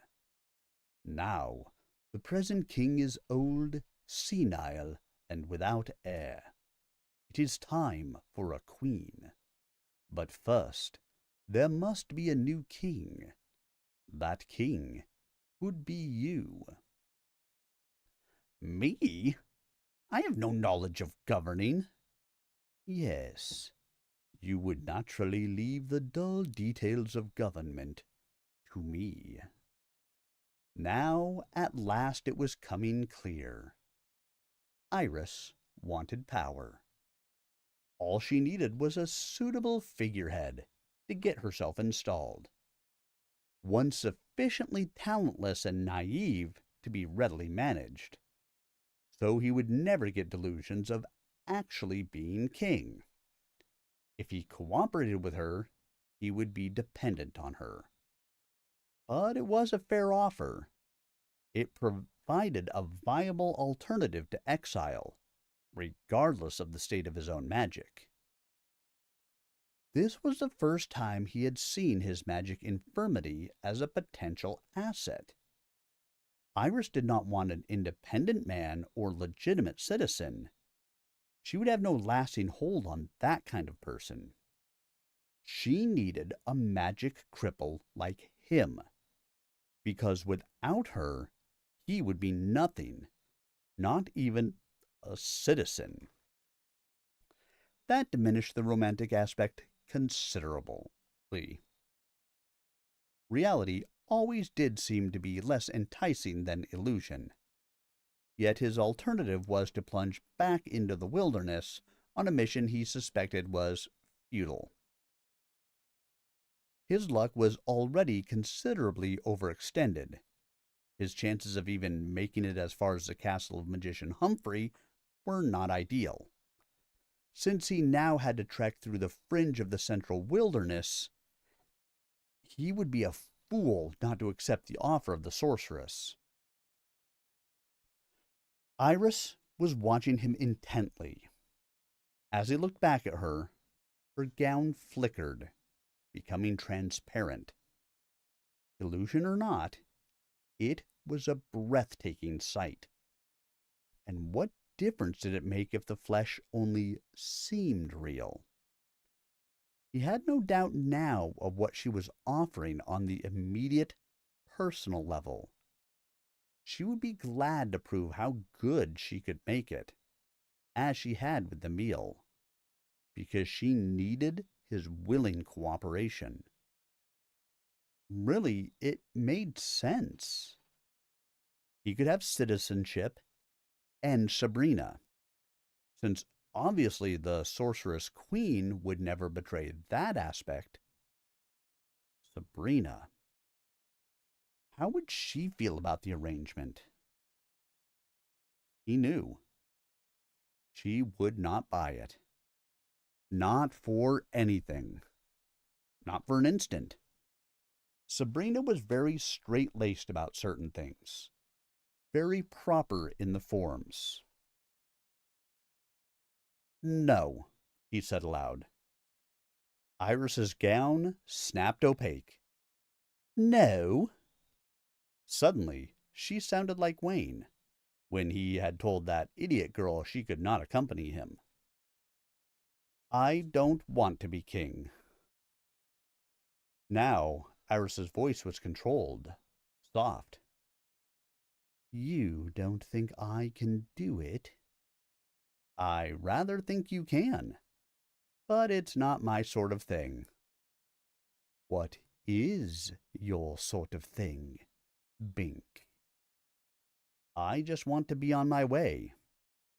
You want to be on your way, she repeated with great control.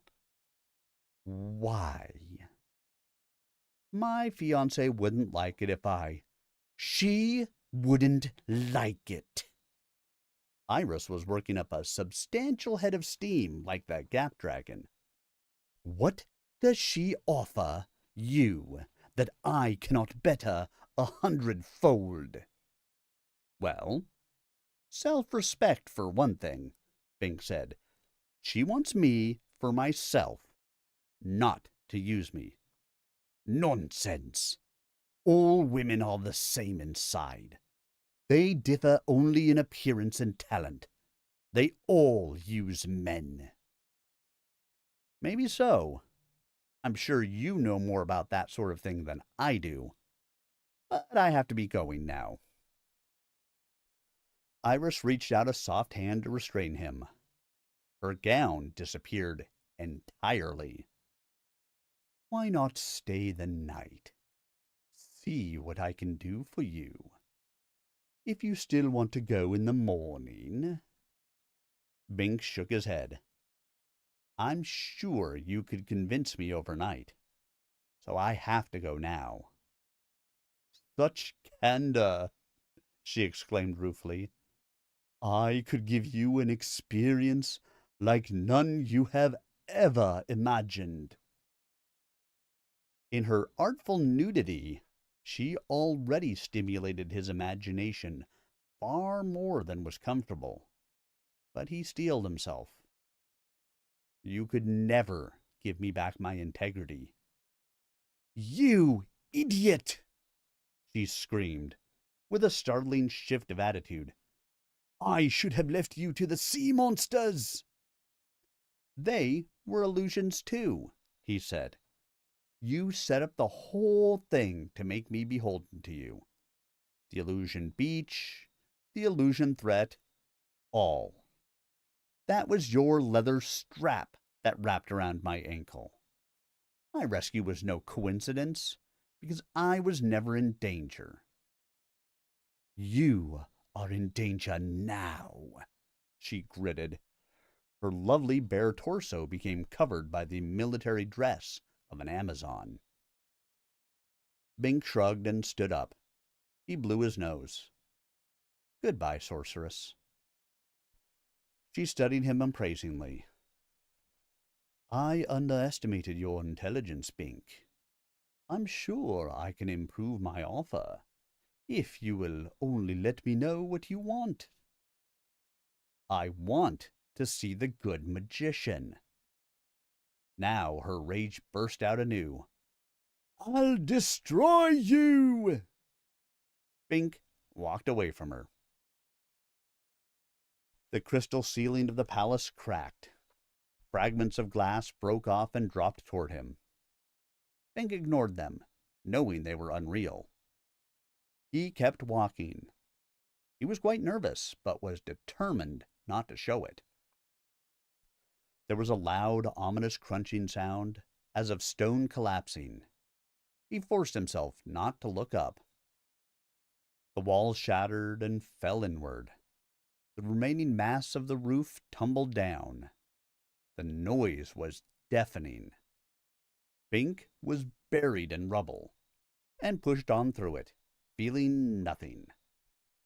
Despite the choking smell of dust and plaster, and the continued rumble of shifting debris, the palace was not really collapsing. Iris was a marvelous mistress of illusion, though. Sight, sound, smell, taste, everything but touch.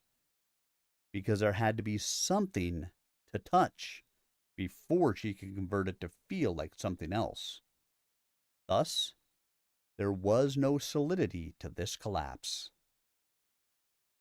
He banged face first into a wall. Jarred more than physically, he rubbed his cheek and squinted. It was a wooden panel with flaking paint. The real wall of the real house. The illusion had concealed it, but now reality was emerging. Doubtless she could have made it feel like gold or crystal or even like slimy slugs, but the illusion was breaking down. He could find his way out. Bink felt his way along the wall, tuning out the terrifying sights and sounds of the collapse, hoping she did not change the feel of the wall so that he would be deceived by that and led astray. Suppose it became a row of mousetraps or thistles, forcing his hand away. He found the door and pulled it invisibly open. He had made it. He turned and, for a moment, looked back. There was Iris, standing in the splendor of her female fury. She was a middle-aged woman, running slightly to fat, wearing a worn housecoat and sloppy hairnet. She had the physical qualities she had shown him via her peekaboo outfit, but they were much less seductive at age 40 than at the illusion of age 20. He stepped outside.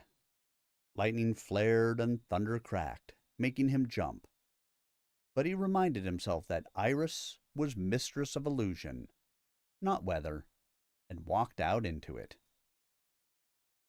Rain pelted him, and hailstone. He felt the cold splats of water on his skin, and the stones stung. But they had no substance, and he was neither wet nor bruised after the initial sensation. Iris's magic was in its prime, but there were limits to illusion, and his own disbelief in what he saw tended to reduce the impact. Suddenly, there was the bellow of a dragon. Bink jumped again. A fire-belching, winged beast was bearing down on him. Not a mere steamer like the Gap Dragon, but a genuine flamer. Seemingly genuine. Was it real or illusion? Surely the latter, but he could not take the chance. He dived for cover. The dragon swooped low, passing him. He felt the wash of air from its motion, the blast of heat. He still didn't know for sure, but he might be able to tell from its action. Real fire belchers were very stupid, as dragons went, because the heat shriveled their own brains. If this one reacted intelligently, it looped about almost immediately, coming at him for a second run. Bink made a feint to the right, then scooted left. The dragon was not fooled. It zeroed right in on him. That was the intellect of the sorceress, not the animal. Bink's heart was thudding, but he forced himself to stand upright and still, facing the menace as it came. He lifted one finger in an obscene gesture at it. Dragon opened its jaws, blowing out a tremendous cloud of fire and smoke that enveloped Bink, singeing the hair of his body and leaving him untouched. He had gambled and won. He had been almost certain, but his body still trembled in reaction, for none of his senses had doubted the illusion. Only his brain had defended him, preventing him from being reduced to quivering acquiescence to the will of the sorceress, or from being herded into some genuine hazard. Illusions could kill, if one heeded them. Bink moved out again, with more confidence. If there were a real dragon in the vicinity, there would have been no need for an illusory one.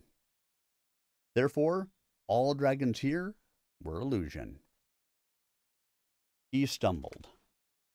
Illusion could hurt him in another way, though, by covering up dangerous breaks in the terrain, forcing him to misstep, or fall, or drop into a well. He would have to watch his step, literally. As he concentrated on the region near his feet, he was able to penetrate the illusion with greater facility. Iris's talent was phenomenal, but in covering the entire island, it was necessarily thinly spread. His will could oppose hers in a localized area while her attention was distracted. Behind the facade of the flower gardens was the weedy wilderness of the island. The palace was a rickety shack, first cousin to the farmhouses he had met along the way. Why build a good house when illusion could do it much easier? His borrowed clothing, too, had changed. Now he wore a crude feminine shawl and, he verified with dismay, panties. Lacy, silk, girl-style panties.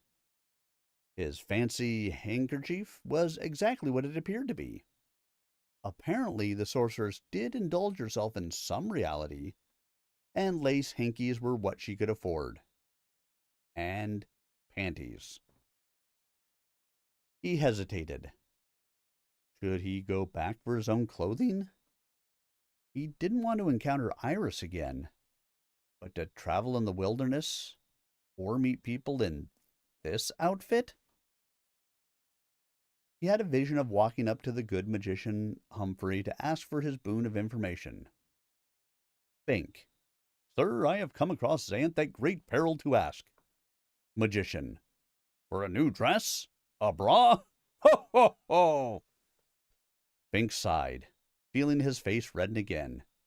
He turned back. Iris spotted him as soon as he re-entered the shack. A flicker of hope lighted her face, and that briefly honest expression had more compulsion than all her illusion. Human values moved Bink. He felt like the supreme heel. You changed your mind? She asked. Suddenly, her voluptuous youth was back, and a section of the glittering palace formed around her. That dashed it. She was a creature of artifice, and he preferred reality. Even the reality of a shack among weeds. Most of the farmers of Xanth had nothing better after all. When illusion became an essential crutch to life, that life lost value. Just want my own clothes, Bink said. Though his decision was firm, he still felt like a heel for interfering with her splendid aspirations. He proceeded to the bathroom, which he now saw was an attached outhouse. The fabulous toilet was merely the usual board with a hole sawed in it, and flies buzzed merrily below it. The bathtub was a converted horse-watering trough. How had he taken a shower? He saw a bucket. Had he dumped water on his own head, not knowing it? His clothing and pack were in a pile on the floor. He started to change, but found that the facility was really only an opening in the back wall of the shack. Iris stood watching him. Had she watched him change before? If so, he had to take it as a compliment. Her approach had become much more direct and physical thereafter. His eye fell on the bucket again. Someone had dumped water on him, and he was sure now that he had not done it himself. The only other person who could have done it. Ouch. But he was not about to display himself so freely to her again, though it was obvious that he had no physical secrets remaining. He picked up his things and headed for the door. Pink. He paused. The rest of the house was dull wood, with flaking paint, straw on the floor, and light showing through the cracks. But the sorceress herself was lovely. She wore very little, and she looked a lush 18. What do you want in a woman? She asked. Voluptuousness? She became extremely well endowed, with an exaggerated hourglass figure. Youth? Suddenly she looked 14, very slender, lineless, and innocent. Maturity? She was herself again, but better dressed. Competence? Now she was conservatively dressed, about 25, quite shapely but of a businesslike mien. Violence? The Amazon again, robust but still lovely. I don't know, Fink said. I'd really hate to choose. Sometimes I want one thing, sometimes another. It can all be yours, she said. The alluring 14-year-old reappeared. No other woman can make this promise. Bink was suddenly, forcefully tempted. There were times when he wanted this, though he had never dared admit it openly. The sorceress's magic was potent indeed, the strongest he had ever experienced. So it was illusion. Yet in Xanth, illusion abounded, and was quite legitimate. It was never possible to know precisely what was real. In fact, illusion was part of Xanth reality, an important part. Iris really could bring him wealth and power and citizenship, and she could be, for him, any kind of woman he wanted, or all kinds. Furthermore, through her illusions, applied politically, she could in time create an identical reality. She could build an actual crystal palace with all the trappings. The powers of the queenship would make this possible. In that light, it was reality she offered, with her magic simply a means to that end. But what was actually in her scheming mind?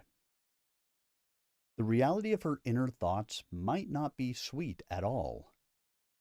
He could never be sure he understood her completely, and therefore could never trust her completely.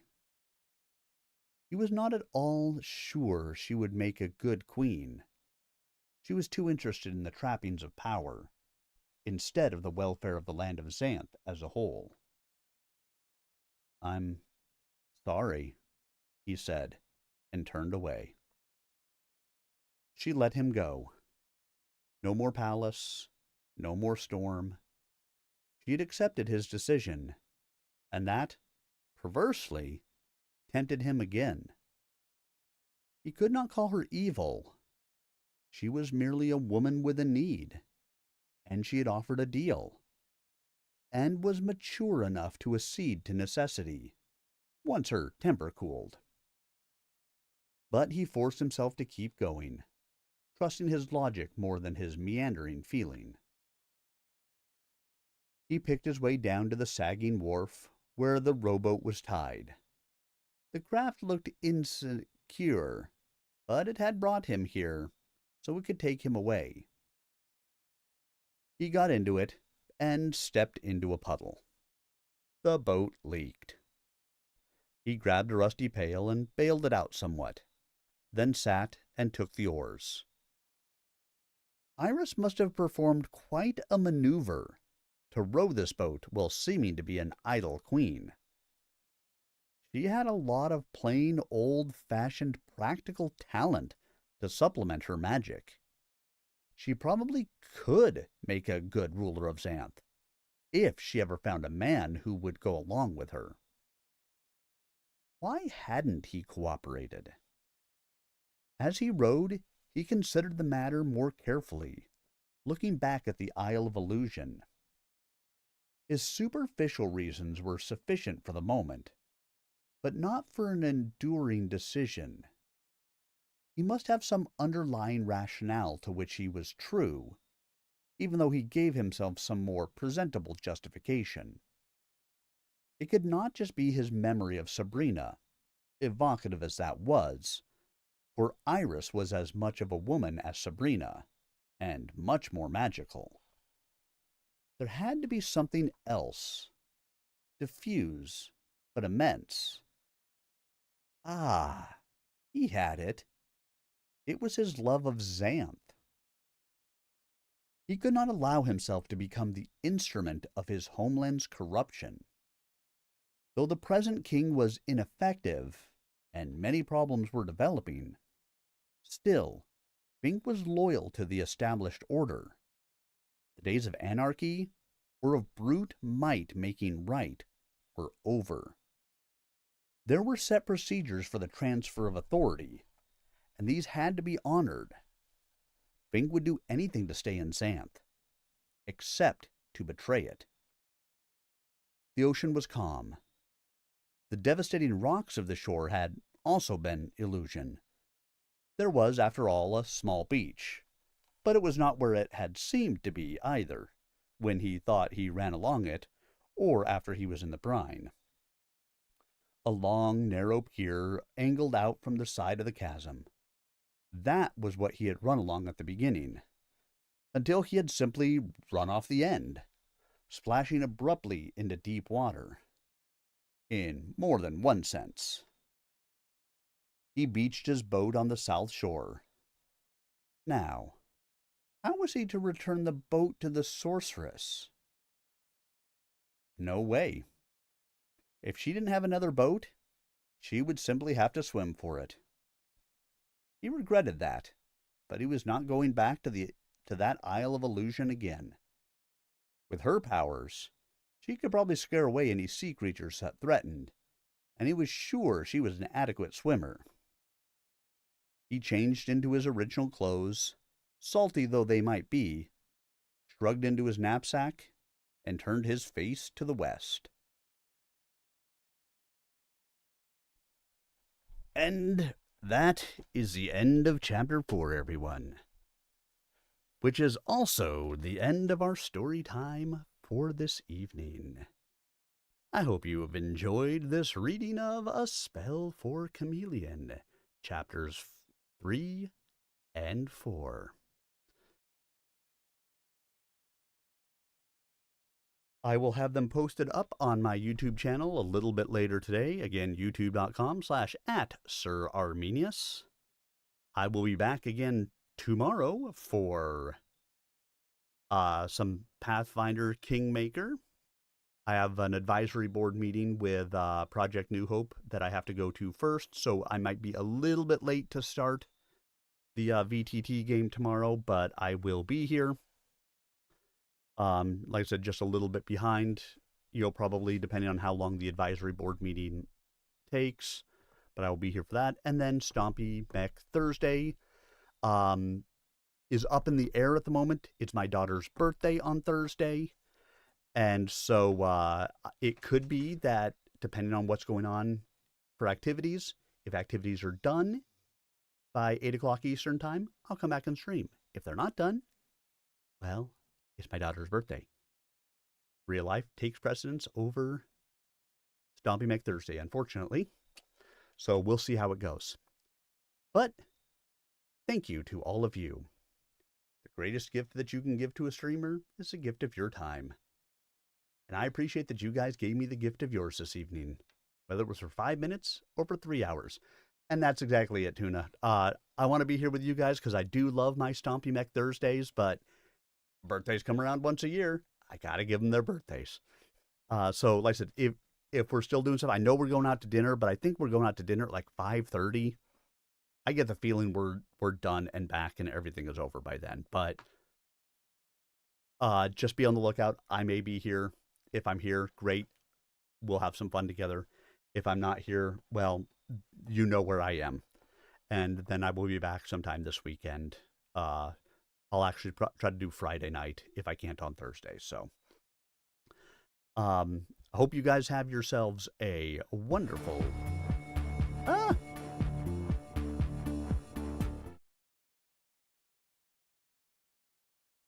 I didn't have my button hit. I hope you guys have yourselves a wonderful rest of your evening tonight and a wonderful day tomorrow. And hopefully I will see you guys all for some Kingmaker tomorrow night. Have a great night, everybody, and I'll see you guys again soon.